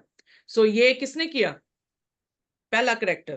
प्रश्न ये उठता है, कौन सा ये पहला उनमें से निकला हुआ एक राज्य है जिसने ये किया? 25वीं आयत। और वह परम प्रधान के विरुद्ध बातें कहेगा और परम प्रधान के पवित्र लोगों को पीस डालेगा और समयों और व्यवस्था के बदल देने की आशा करेगा, वरन 3.5 काल तक वे सब उसके वश में कर दिए जाएंगे। सो यहाँ पर उसने 3 राज्यों को खत्म किया, परमेश्वर के विरोध में बड़े बड़े बातें उसने की। तीसरी चीज, उसने संतों को जो है वो मारा। चौथी चीज, उसने समय और आज्ञाओं को बदला। पांचवी चीज, 3.5 काल तक उसे जो है अधिकार दिया गया। सो हमने ऑलरेडी दानियल की 7वें अध्याय की प्रोफेसी को जो है वो सीखा है। सो पहली चीज, रोमन कैथोलिक चर्च ने यूरोप में से 3 राज्य अप्रूव कर दिए। आज वो बिल्कुल भी जो है वो मैप में नहीं दिखाई देते हैं। दूसरी चीज, उसने बड़ी बड़ी बातें परमेश्वर के विरोध में की, यानी निंदा के शब्द बोले। निंदा का शब्द कि उसने दावा किया कि वो खुद यीशु मसीह इस धरती पर है। उसने दावा किया कि वो पापों को क्षमा कर सकता है। हमने उनके दावे भी जो है वो उनकी ही किताब में से जो है वो देखे। तीसरी चीज कि उसने जो है संतों को, यानी 50 मिलियन क्रिश्चियन, सिंसियर क्रिश्चियंस को जो है वो मारा, जिन्होंने परमेश्वर के कलाम को, उसकी आज्ञाओं को, उसकी भविष्यवाणी की पुस्तक को जो है वो प्रथम स्थान दिया। उन लोगों को जो है वो मार दिया गया। चौथी चीज, उसने समयों को और उसने जो है खुदा के हुक्मों को जो है वो खत्म किया, या उसे चेंज किया। कैसे चेंज किया? उनके 10 हुक्मों में दूसरी आज्ञा की मूर्त की पूजा ना करना, वो बिल्कुल इरेडिकेट कर दिया गया। उन्होंने 10वें हुक्म को 2 हुक्मों में बदलकर 10 आज्ञाएं अपनी बना ली।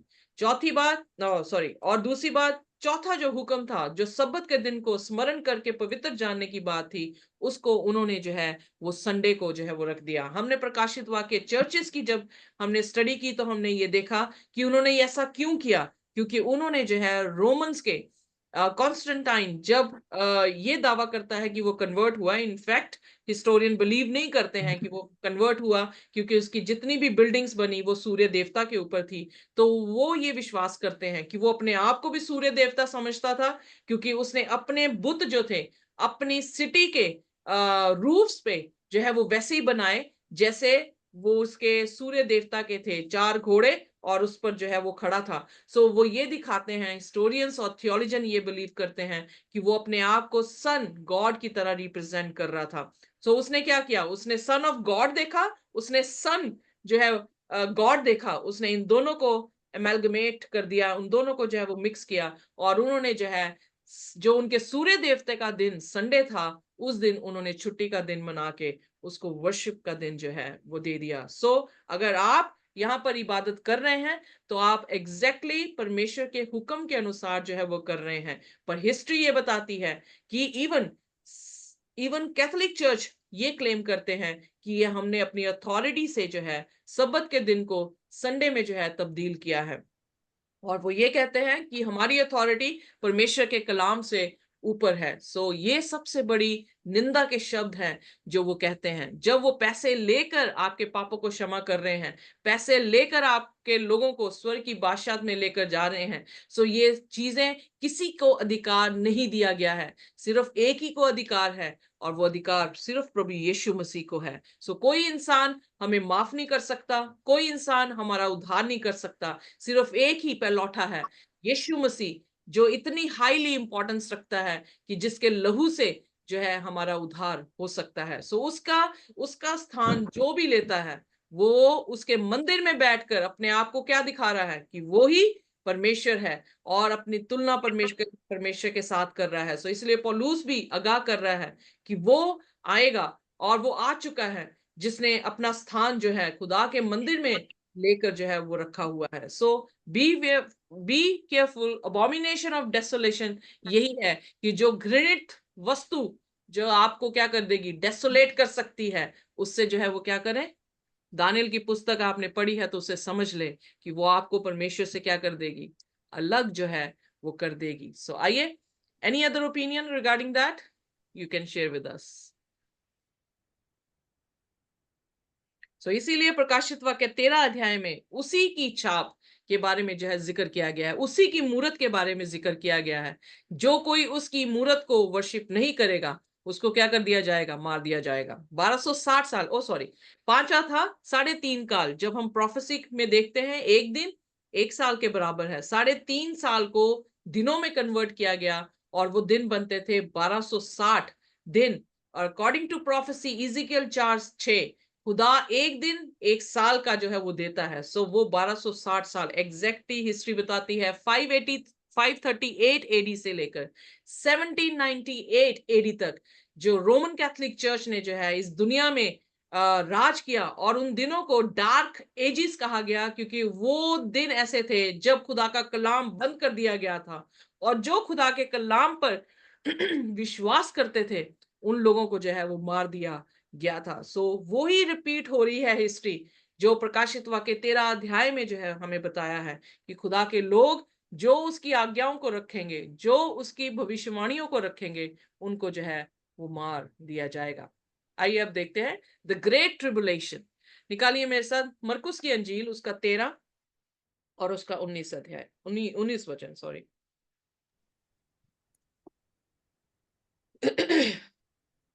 क्योंकि वे दिन ऐसे कलेश के होंगे कि सृष्टि के आरंभ से जो परमेश्वर ने सूझी है अब तक ना तो हुए और ना फिर कभी होगी। तो यदि यहाँ पर परमेश्वर जो है जब वो कह रहा है कि प्रेयर करो कि तुम्हारा भागना सब्बत के दिन या जाड़े के दिनों में जो है वो ना हो, तो ये प्रोफेसी फर्स्ट सेंचुरी में भी पूरी हुई, ये प्रोफेसी 1260 में भी जो है वो पूरी हुई, और यही प्रोफेसी जो है वो क्या होगी। हमने देखा कि जब दानियल प्रोफेसी कर रहा था तो दानियल के समय से प्रोफेसी कहाँ जा रही है, यीशु मसीह की दूसरी आमद। जब रेवलेशन पढ़ा तो रेवलेशन की जो भविष्यवाणी है वो कहां से शुरू हो रही है, यूहन्ना से शुरू हो रही है, फर्स्ट सेंचुरी से शुरू हो रही है, और कहां जा रही है, सेकंड कमिंग तक। अब यहाँ पर यीशु मसीह जब अपना प्रकाशन दे रहे हैं, प्रोफेसी कर रहे हैं, तो वो अपने समय से लेकर क्या कर रहे हैं, दूसरी आमद तक जो है वो दे रहे हैं। सो ये पैरानोमा है, मतलब फुल व्यू है हर एक इंसान का जिस भी सदी में जो है वो जन्मा है। 1260 साल के टाइम पे लोगों के लिए भी ये था कि वो आकर तुम्हें मार ना दे जब तुम सब्बत में हो, या तुम्हें भागना ना पड़े।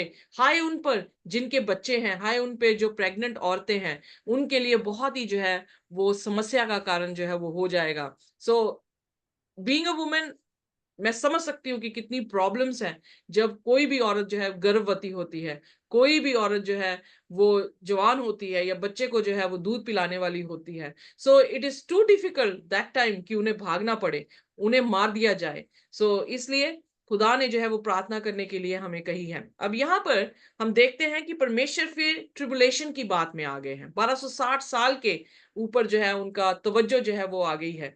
वो 1260 साल जिसमें बहुत सारी ट्रिबुलेशन हुई, 50 मिलियंस जो है उन्हें मार दिया गया, शेरों के सामने उन्हें फेंक दिया गया, उनको जिंदा जो है वो जला दिया गया। जितने प्रोटेस्टेंट रिफॉर्मर्स थे, उन सबको जो है वो क्या कर दिया गया, इसी तरह से जो है वो मारा गया। मैंने जैसे पहले भी बताया, ऑक्सफोर्ड में मेरे पति जो है मुझे लेकर गए और वहां पर उन्होंने मुझे दिखाया कि ऑक्सफोर्ड में एक जगह है, एक चौराहा है, जहां पर जो है जो खुदा के दास थे जो कह रहे थे कि बपतिस्मा पानी से डुबकी के मुताबिक लेना चाहिए, रोमन कैथोलिक चर्च के छिड़काव के हिसाब से नहीं लेना चाहिए, उन्हें जिंदा वहां पर जो है रोमन कैथोलिक चर्च ने जला दिया। उनके नाम वहां पर दर्ज है और ये प्रूफ देता है कि सचमुच में इन्होंने जो है वो अत्याचार किया। व्हेन जॉन पॉल टू थे तो उन्होंने माफी मांगी कि ये बिल्कुल सही है, हमें माफ करें, हम जो है वो आपके भाई हैं। और मैंने बताया भी है कि 10-12 साल पहले प्रोटेस्टेंट जो बड़े बड़े लीडर अमेरिका के थे, उन्होंने कहा कि प्रोटेस्ट करना बंद है, अब प्रोटेस्ट खत्म हुआ, हम सभी जो है वो भाई हैं। एग्जैक्टली जैसे परमेश्वर प्रोफेसी प्रकाशित वाक्य 13 अध्याय में बता रहा था कि उसका घाव जब हील हुआ तो लोगों ने क्या किया, अचंबा किया और उसके पीछे जो है वो हो लिए। सो उन्होंने उसका विरोध नहीं किया। मैं इमेजिन करती हूँ कि जब मार्टिन लूथर ने पहला जो प्रोटेस्टेंट था, जब उसने प्रोटेस्ट किया, 95 उसने ऐसी डॉक्ट्रिन्स थी जो दरवाजे पे नेल करके आया था, अगर वो आज जिंदा उसे उठा दिया जाए तो वो चंबा करेगा कि ये लोग फिर दोबारा से उसी पॉइंट पे आ गए हैं जहां से हम अपनी जाने दे के इन्हें जो है वो बाहर निकाला था। My friends, I am not lying, this is truth. आप जो है गूगल में जाकर जो है इसके बारे में जो है वो पढ़ सकते हैं। आप खुदा के कलाम में मैंने इतनी आयतें आपको दी हैं, ये बिल्कुल आयतें जो है वो एविडेंस है कि आप गलत जगह पर नहीं हैं, आप परमेश्वर के हुक्मों को जो है वो मान रहे हैं। मैंने कोई भी ऐसी बात अपने जुबान से नहीं निकाली और ना कभी निकालूं जो मेरी अपनी घड़ित हो, पर जो खुदा का कलाम कह रहा है वैसे ही परमेश्वर के वचन में जो है वो लिखा है और हमारे लिए हिदायत है। बाइबल में लिखा कि वो समय अगर मैं कम ना करता तो मेरे चुने हुए भी क्या हो जाते, मर जाते। और 1400 ईस्वी में रिफॉर्मर्स जो थे वो पैदा होने शुरू हुए, एक के बाद एक। मार्टिन लूथर से शुरू हुई और उसके बाद एक रिफॉर्मर्स हमारे धरती पर आए जिन्होंने इस प्रोसिक्यूशन को। और 1978 एडी में नेपोलियन ने आकर पोप को जब गिरफ्तार किया तो ये चर्च को जो था वो बहुत बड़ा वूंड लगा और परसिक्यूशन वहां पर क्या हो गई, स्टॉप जो है वो होगी। सो यहाँ पर प्रभु यीशु मसीह जो है ये दिखाने की कोशिश कर रहे हैं कि एक बहुत बड़ी ट्रिबुलेशन आएगी और उस ट्रिबुलेशन में क्या होगा, बहुत सारे लोग मरेंगे, पर खुदा उस समय को क्या कर देगा, कम कर देगा। पर हमने प्रकाशित वाक्य में जब चर्च परगमस और सॉरी थायतीरा जो है उस चर्च को देखा था, तो हमने देखा कि प्रभु यीशु मसीह ने उनसे क्या वायदा किया कि अगर तुम वफादार रहो आखिरी सांस तक तो मैं तुम्हें क्या दूंगा, जीवन का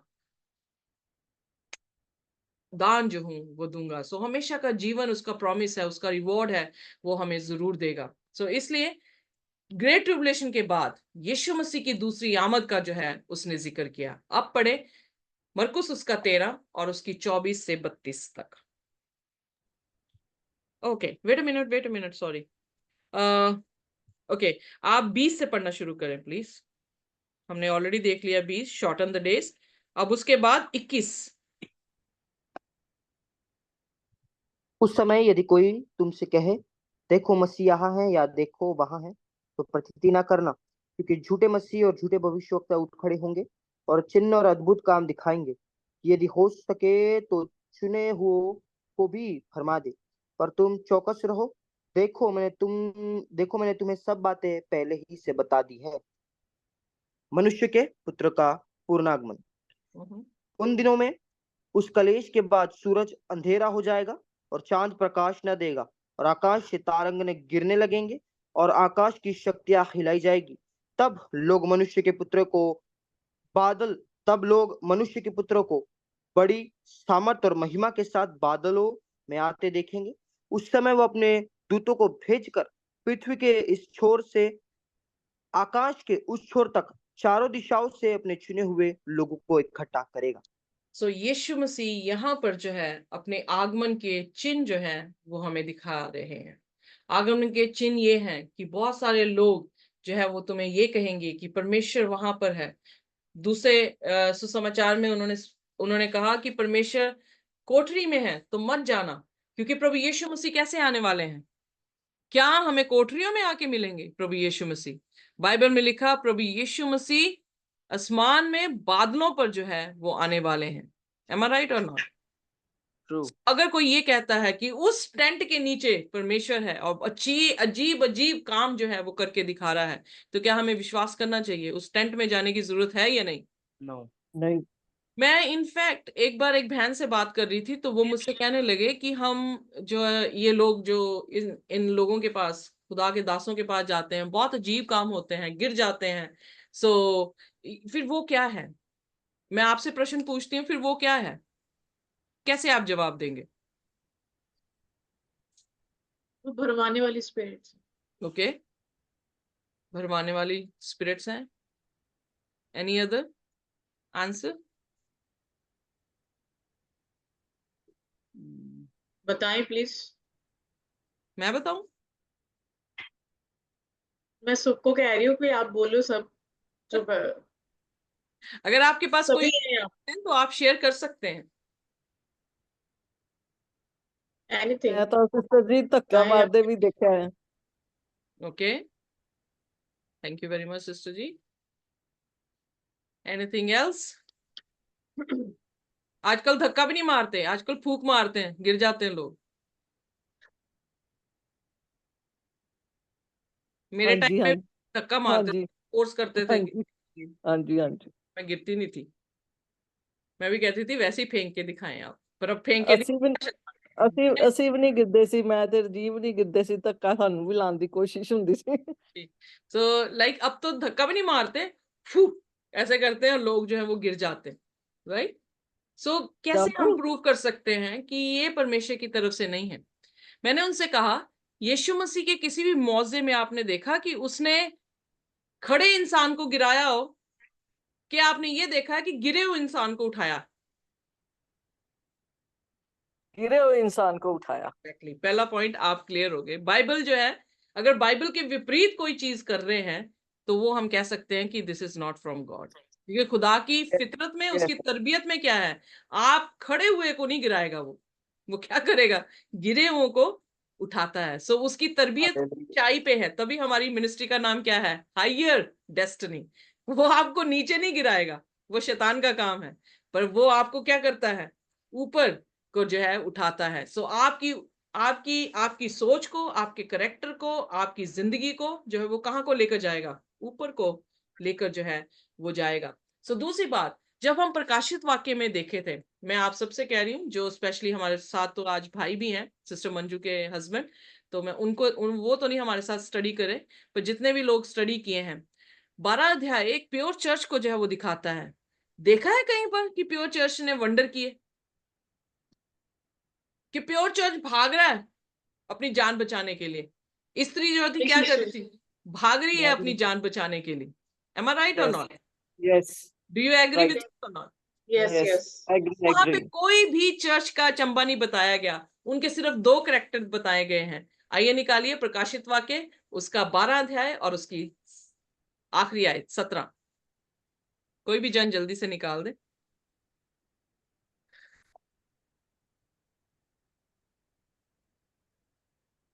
तब असगर स्त्री पर क्रोधित हुआ और उसके शेष संतान से, जो परमेश्वर की आज्ञाओं को मानते और यीशु की गवाही देने पर स्थिर है, लड़ने को गया।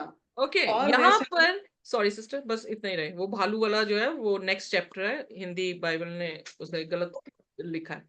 सो यहाँ पर हम देखते हैं कि किसी प्योर चर्च का किसी भी समय पर जो है ये बयान नहीं दिया गया कि उसने वंडर्स दिखाए, पर बाइबल बार बार जो है वो फॉल्स चर्च के बारे में बता रही है कि वो क्या कर रहा है, वंडर्स कर रहा है।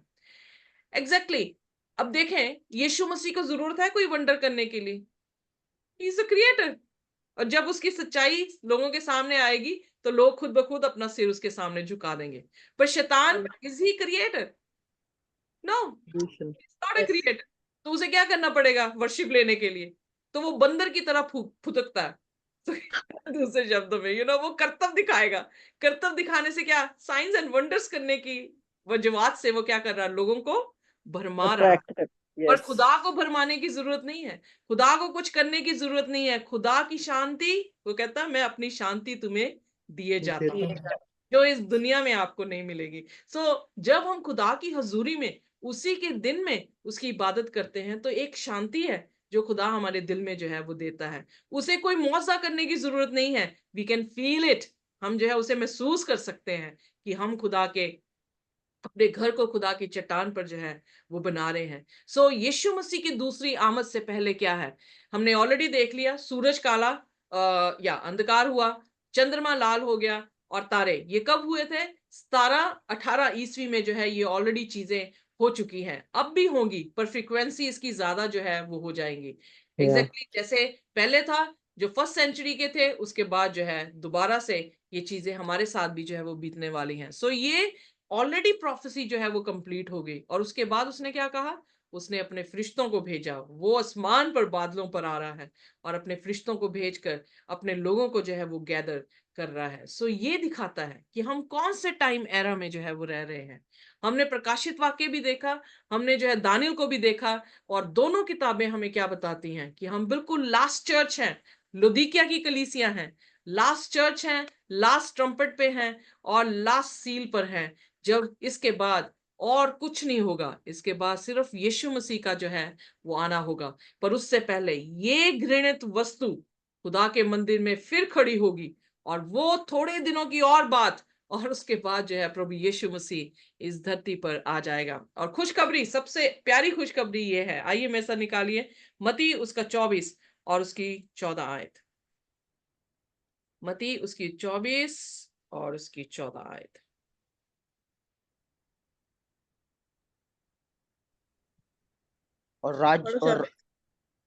और राज्य का यह सुसमाचार सारे जगत में प्रचार किया जाएगा कि सब जातियों पर गवाही हो, तब अंत आ जाएगा। देखें, यहाँ पे कन्वर्ट नहीं हो रहा लिखा कि सब जातियां कन्वर्ट हो जाएं, पर यहाँ पर साक्षी के रूप में खुदा का सच्चा कलाम जो है वो समस्त जातियों में जो है वो दिया जाएगा। जो प्रकाशित वाक्य उसके 14 अध्याय में 3 फरिश्तों का पैगाम जो है वहां पर हमने देखा, वो सब कुलों को, सब जातियों को, सब भाषाओं को, सब लोगों को जो है वो प्रचार करेंगे। और उसके बाद क्या होगा, प्रभु यीशु मसीह इस धरती पर आ जाएगा। जब हमने दानियल उसका 11 अध्याय पढ़ा, तो जो पूरब से सुसमाचार लोगों पे पहुंचा, तो शैतान क्या हो गया, तड़प पड़ा, और उसने जो है अपना काम जो है वो किया। और उसके बाद लोगों को बचाने के लिए उनका मिकाइल जो है वो खड़ा होगा। इन प्रोफेसी से हम ये देखते हैं कि यीशु मसीह का आना जो है वो बहुत जो है वो जल्द है। पहला थिस्सलुनीयन उसका, सॉरी ये लास्ट आयत होगी, पहला थिस्सलुनीयन उसका 5 और उसकी पहली आयत से जो है हम पढ़ देंगे।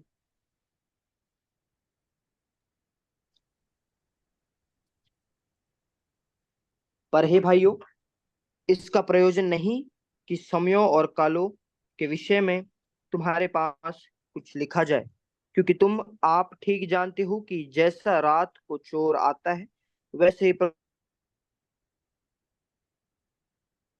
हेलो, सॉरी, बंद हो गया, आई कांट हियर यू। जबेज आपका माइक्रोफोन बेटा म्यूट हो गया, नहीं हुआ? Okay, anybody else can read. First थिस्सलुनीके उसकी 5, उसकी पहली आयत से। जी। पर हे भाइयों, इसका प्रयोजन नहीं कि समय और कालों के विषय में तुम्हारे पास कुछ लिखा जाए, क्योंकि तुम आप ठीक जानते हो, जैसा रात को चोर आता है, वैसे ही प्रभु का दिन आने वाला है। हम्म। जब लोग कहते होंगे कुशल है और कुछ भय नहीं, तो उन पर एकाएक विनाश आ पड़ेगा, जिस प्रकार गर्भवती पर पीड़ा, और वह किसी रीति से ना बचेगी। पर हे भाइयों, तुम तो अंधकार में नहीं हो कि वह दिन तुम पर चोर के समान आ पड़े, क्योंकि तुम सब ज्योति की संतान और दिन की संतान हो। हम ना रात के हैं, ना अंधकार के हैं। इसलिए हम दूसरे के समान सोते ना रहें, पर जागते और सावधान रहें, क्योंकि जो सोते हैं वे रात ही को सोते हैं, और जो मतवाले होते हैं वे रात ही को मतवाले होते हैं। पर हम जो दिन के हैं, विश्वास और प्रेम की झिलम पहनकर और उद्धार की आशा का टोप पहनकर सावधान रहें, क्योंकि परमेश्वर ने हमें क्रोध के लिए नहीं, परंतु इसलिए ठहराया कि हम अपने प्रभु यीशु मसीह के द्वारा उद्धार प्राप्त करें। Amen, amen. सो यहाँ पर प्रभु यीशु मसीह ने कहा कि तुम जो हो, तुम्हारे लिए यीशु मसीह का आना क्या है, मेरे लिए और आपके लिए यीशु मसीह का आना चोर के मानिंद नहीं है, क्योंकि तुम किसके पुत्र हो, किसके बच्चे हो, ज्योति के बच्चे हो। तुमने खुदा के कलाम को जो है वो समझ लिया है। वो कलीसिया से बात कर रहा है। सो कलीसिया जिनको कलाम जो है वो सिखा दिया गया है, उनकी बात कर रहा है कि लोगों के लिए जिन्होंने कलाम को नहीं सुना, उनके लिए यीशु मसीह का आना चोर के मानिंद होगा, पर तुम्हारे लिए यीशु मसीह का आना चोर की मानिंद नहीं है। सो आइए हम इस बात से खुश हों, आनंदित हों कि परमेश्वर ने वो दिन ठहराया है जिस दिन हमारा उद्धार होगा, और हम प्रभु यीशु मसीह के साथ हमेशा और हमेशा के लिए स्वर्ग की बादशाहत में जो है वो होंगे। खुदा हम सबको आशीष और बरकत दे। और अगर कोई आप में से कोई भी चीज या ओपिनियन अपना देना चाहता है, तो ये समय है कि आप दें, इससे पहले कि मैं लेसन स्टडी को खत्म करूं। If you have anything to say, please free welcome.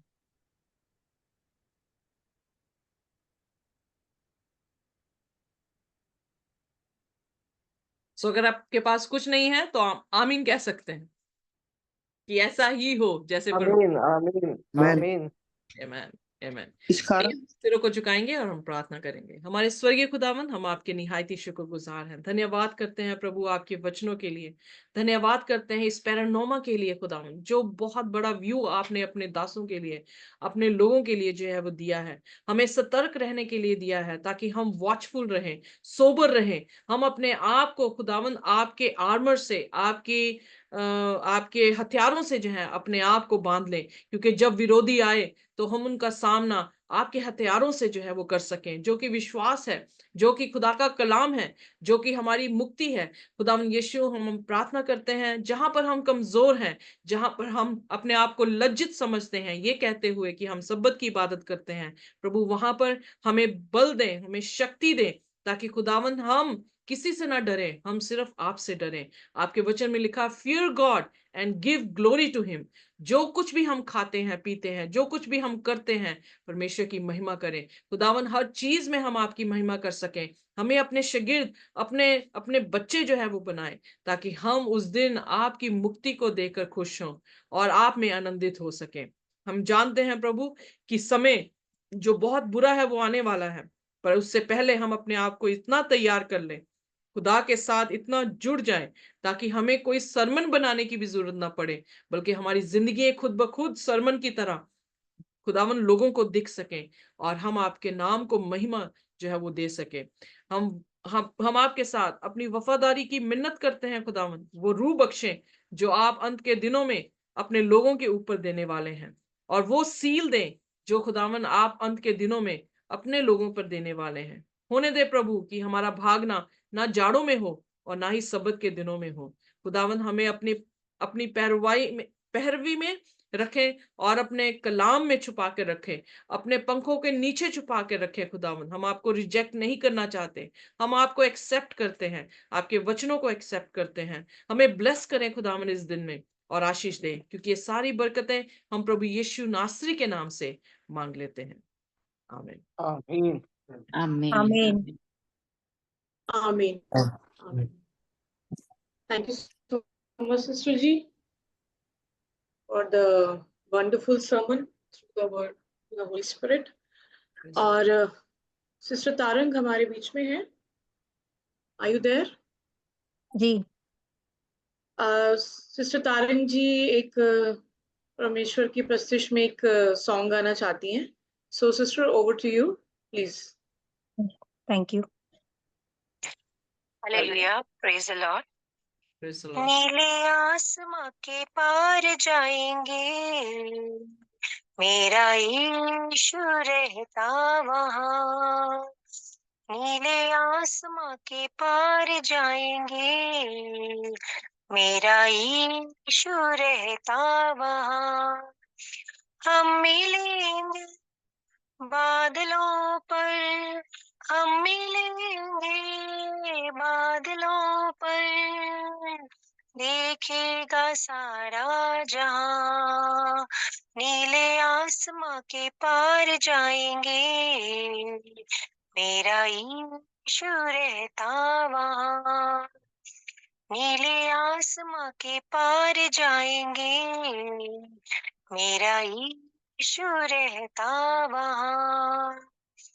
उसका कोई भी वादा न होगा अधूरा, हर एक वादा उसका होता है पूरा। उसका कोई भी वादा,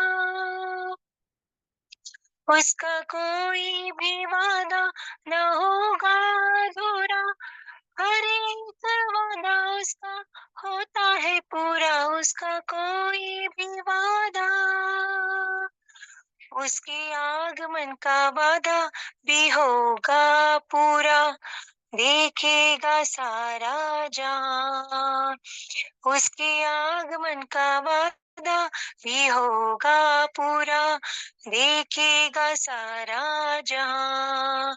हम मिलेंगे बादलों पर, हम मिलेंगे बादलों पर, देखेगा सारा जहां।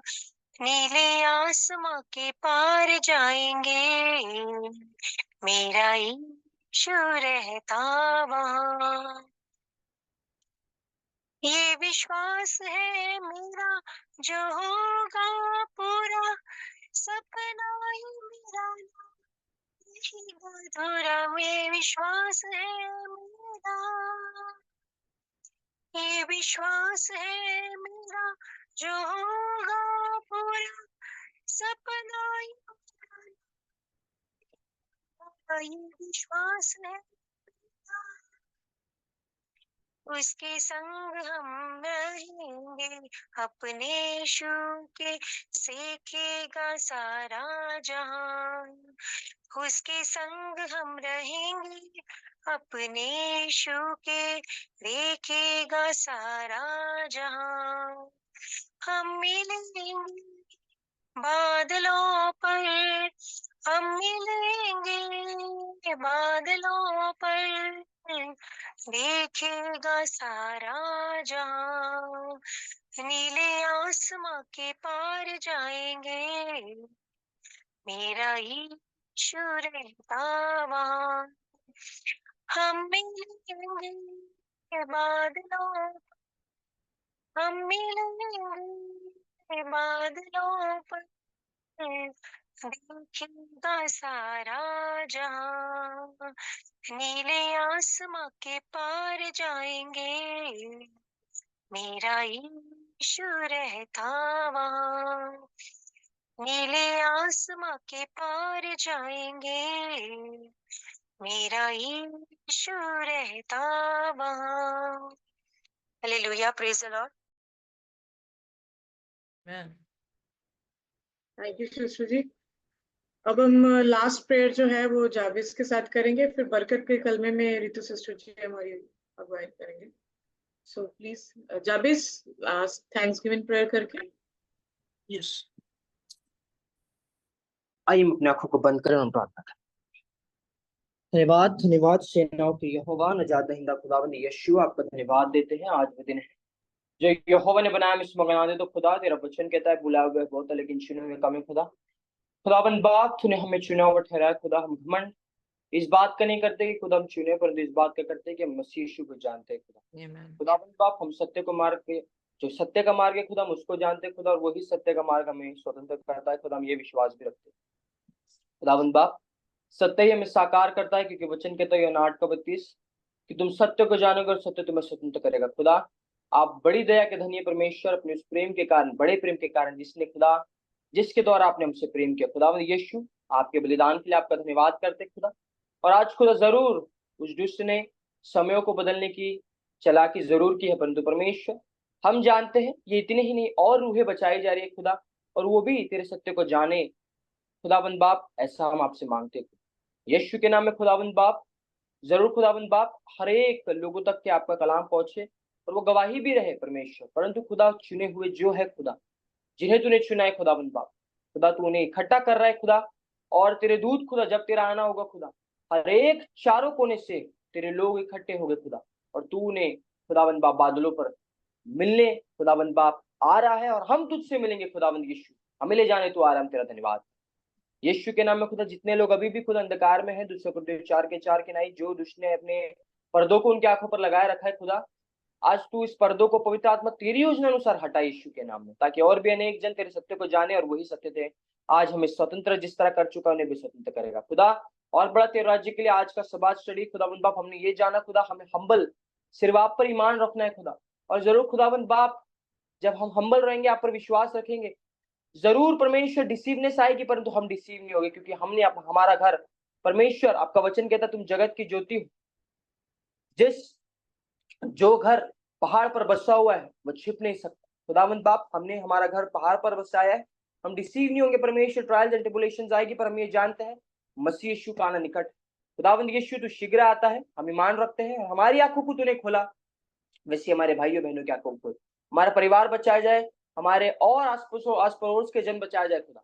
और खुदा हमारे लिए एक बहुत बड़ी बात है खुदा, कि खुदावंद बाप हमारे वर्णन से बाहर की बात है खुदा, कि तू हमें संभालता है और हमें लेकर चलता है खुदा। खुदा हम तुझे त्यागे ना, अंत तक तुझ में बने रहे, तेरी महिमा हमारे जीवन से होते रहे। और ब्लेस कर खुदा जितने लोग आज जुड़े हैं, इन्हें और बड़ा कि खुदा और लोग तेरे अभिषेक को जाने, और सबों का प्याला उमड़ता चला जाए, क्योंकि अंत का समय आ रहा है। योएल 2:28 के अनुसार परमेश्वर खुदावंद बाप वचन कहता है, और अंत के दिनों में ऐसा होगा कि मैं अपना आत्मा सब लोगों पर उंडेलूंगा, और तुम्हारे बेटे बेटे भविष्यवाणी करेंगे, जवान दर्शन देखेंगे और पुराने स्वप्न। परमेश्वर यही कलाम आज पूरा होते हुए हम देख रहे हैं खुदा, तेरा धन्यवाद। जब खुदावंद बाप हम खास करके नजदीक के लिए प्रार्थना करते हैं, जब वो बाइबल सीरीज में खुदा जो भी खुदा पढ़ते हैं, आपका आत्मा गवाह बने खुदावंद बाप। सिस्टों का आपके बता सौंपते हैं खुदा, जो भी खुदावंद बाप वचन का आपने ज्ञान दिया परमेश्वर, हम घमंड से ये कहने पाए खुदा कि मैंने अपनी दौड़ को पूरी कर ली खुदावंद बाप। हम जब ये कहेंगे खुदावंद बाप, तभी खुदावंद बाप हम ये कह सकते हैं कि हम में तेरा वचन भरा है खुदावंद यीशु। जरूर ट्रायल जाएगी, परंतु तू अपने लोगों को जिस तरह मिस्र में बहुत विपत्ति आई, प्लेग्स आए खुदा, परंतु गोशेन उस वक्त आनंद कर रहा था खुदावंद बाप, क्योंकि खुदावंद बाप उसमें तेरे लोग थे।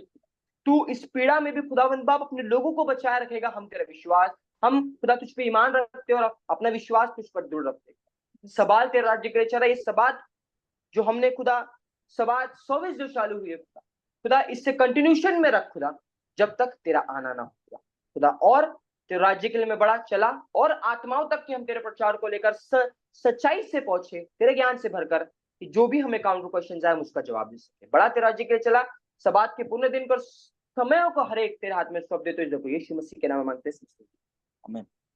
Amen. आइए आमीन। दुआ रुबानी हम जो बोलेंगे। आए हमारे बाप, तू जो आसमान पर है, तेरा नाम पाक माना जाए, तेरी बादशाहत आए, तेरी मर्जी इस आसमान पे पूरी होती है, जमीन पर भी हो। सभी मिलकर जो है इसे बोलेंगे। अपने माइक्रोफोन जो है वो ऑन कर सकते हैं।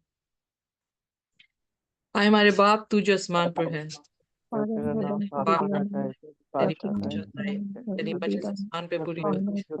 धरती पर पूरी हो, जैसे हमारे शोरों को माफ कर। बल्कि बुराई से बचा, क्योंकि बादशाह तो जलाल हमेशा तक दे रही। आमीन। Amen.